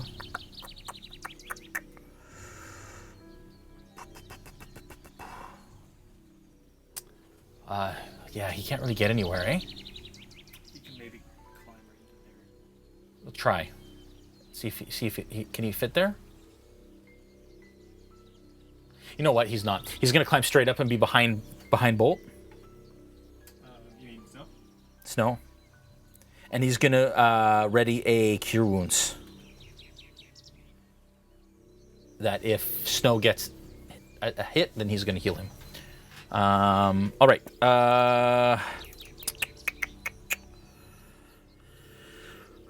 Okay. Gaziel, you're up. Bolt, you're on deck. Am I still in my right mind? Like, do I? No. So you are incapacitated, which means you can't take any actions or reactions. You have to move basically towards the source of the song that charmed you by any means possible. Okay. Right now, you are a straight shot from the one that has done that. So Okay. you have to move basically that distance. So take her off her back. And Dajarkal, you feel Gaziel get off your back and start to walk towards the other harpy. And you end up right in front of her. What happens with my rope? Is it just like I let it go? You have rope currently. Oh, that's right. Because I attached it to that one. Yeah, I imagine you would have let it go when you got charmed and can't take any Okay. further actions. So there is currently a rope kind of slung around the initial harpy that you had lassoed. Okay, cool. Okay. And at that point, that is the. Is there any action? You can't really take an action to attack her. but you have to get into the mind of somebody who's charmed by this creature and just wants nothing but to meet and be a part of, and is allured by the song. What do you do? So as I'm entranced, I look towards this creature and I go, "You are so beautiful," and I just towards it. I just want to touch it. I just want to like embrace it. Awesome. Okay, so you actually reach out to hug it. Yeah. Okay, great. And so you see this happen, Dajarkal, out of the corner of your eye, and you see the creature embrace it like this, and its wings wrap around Gaziel as well in an embrace. Gaziel, I'd like you to make a wisdom saving throw, please. Okay. I got a dirty 20. Okay. With a dirty 20, all of a sudden, you come to and you realize that you are now in the hold of this creature. Okay. Can I make an action now? Nope. Dang it! It is the end of your turn. Ah! Bolt, you're up. Okay, I'm gonna shimmy along the side and try to climb straight up towards it. Okay, so move him that way. That is 10 feet that he has to move. So you get another 5 feet of movement. So you can be halfway up that cliff, and then I would say that you have to dash to get further. Direction. Sorry, which is the creature that you got entranced by? The first one, right? Yeah, the first one with the last two. Right. So I would say that you go up straight. So put him up straight. That's 10 feet. Make a strength athletics check. Okay. 18. Okay, with an 18, you manage to make it, and that is 10 feet, and then put him 5 feet right beside Plunk. And you start to kind of like paw at Plunk to try and get him out of the way so that you can get to that creature. Now, wait a second. It's concentration, I think. Hang on. Just let me make sure I've got this right. Oh, it continues to sing with a bonus action. So these creatures continue to sing as you approach. Okay, the first one is going to swipe at you, Snow. Do I take a wisdom saving throw? You do. Sorry, at the end of your turn. Yes, you do. 5. No, you're still entranced. Snow, that is not going to be enough. That is going to be a 9, I'm assuming. That's not enough. And another one. You begin to parry her claw attacks and her club attacks as she starts to attack you. The next one, which is the one that is out in front, is going to sing again. I'd like you all to make wisdom saving throws, please. Including me? Everyone who's not charmed. But didn't I get out of the charm? You did get out of the charm, and you are now immune to it for 24 hours. Sick. Okay, great. 15. With a 15? Sorry, okay, 15. 24. 24. 17. 17. Janice? Very, very happy to be switched out. I got a 4 Okay. on my wisdom. Where is Janice right now? Exactly where I was. Okay. So, Janice, you begin to climb up. What's your movement, Janice? 30 feet. 30. So 15. Movement 15. So that is that 10 feet gets him up there. And then, Janice, I would like you to make a wisdom saving throw, please. That'll be an 8. Janice, you all see out of the corner of your eye as Janice takes a step back from the cliff face and then a leap forward in the air towards the harpy, and that is where we're going to end the session for this evening. No. Jason! No! No. What? I was just enjoying a drink in the bloated cup. Oh. And now here I am. The Plague King is going to be so mad. I'm so ready to. Much fun. Oh, that was great. No words. It's going to be fun. Julian. I don't know how you guys managed to give me a cliffhangers every single session. Thank you guys for joining us tonight. We're going to draw some winners. Julian, if you want to get back over there. Thank you, Julian and Josh, for joining us. Having our producers join us was a lot of fun. Unfortunately, Janice didn't get to do anything except a suicide launch off the side of the cliff. Understand where I was towards the harpy. I was sent. Yeah. I'll tell you maybe where you'll end up next session. I think gravity will have something to do about it, or with it. So fun. Okay, so let's do our giveaways. As we are doing that, Janet, now says Janice. Julian, if you could please, you can announce it. Both of the winners. So I need to roll a d12 for one of them. You do. Okay. For the next seat. Okay. But the winner Where's my d12? for the giveaway for Wildemount is Sinmin Mercy.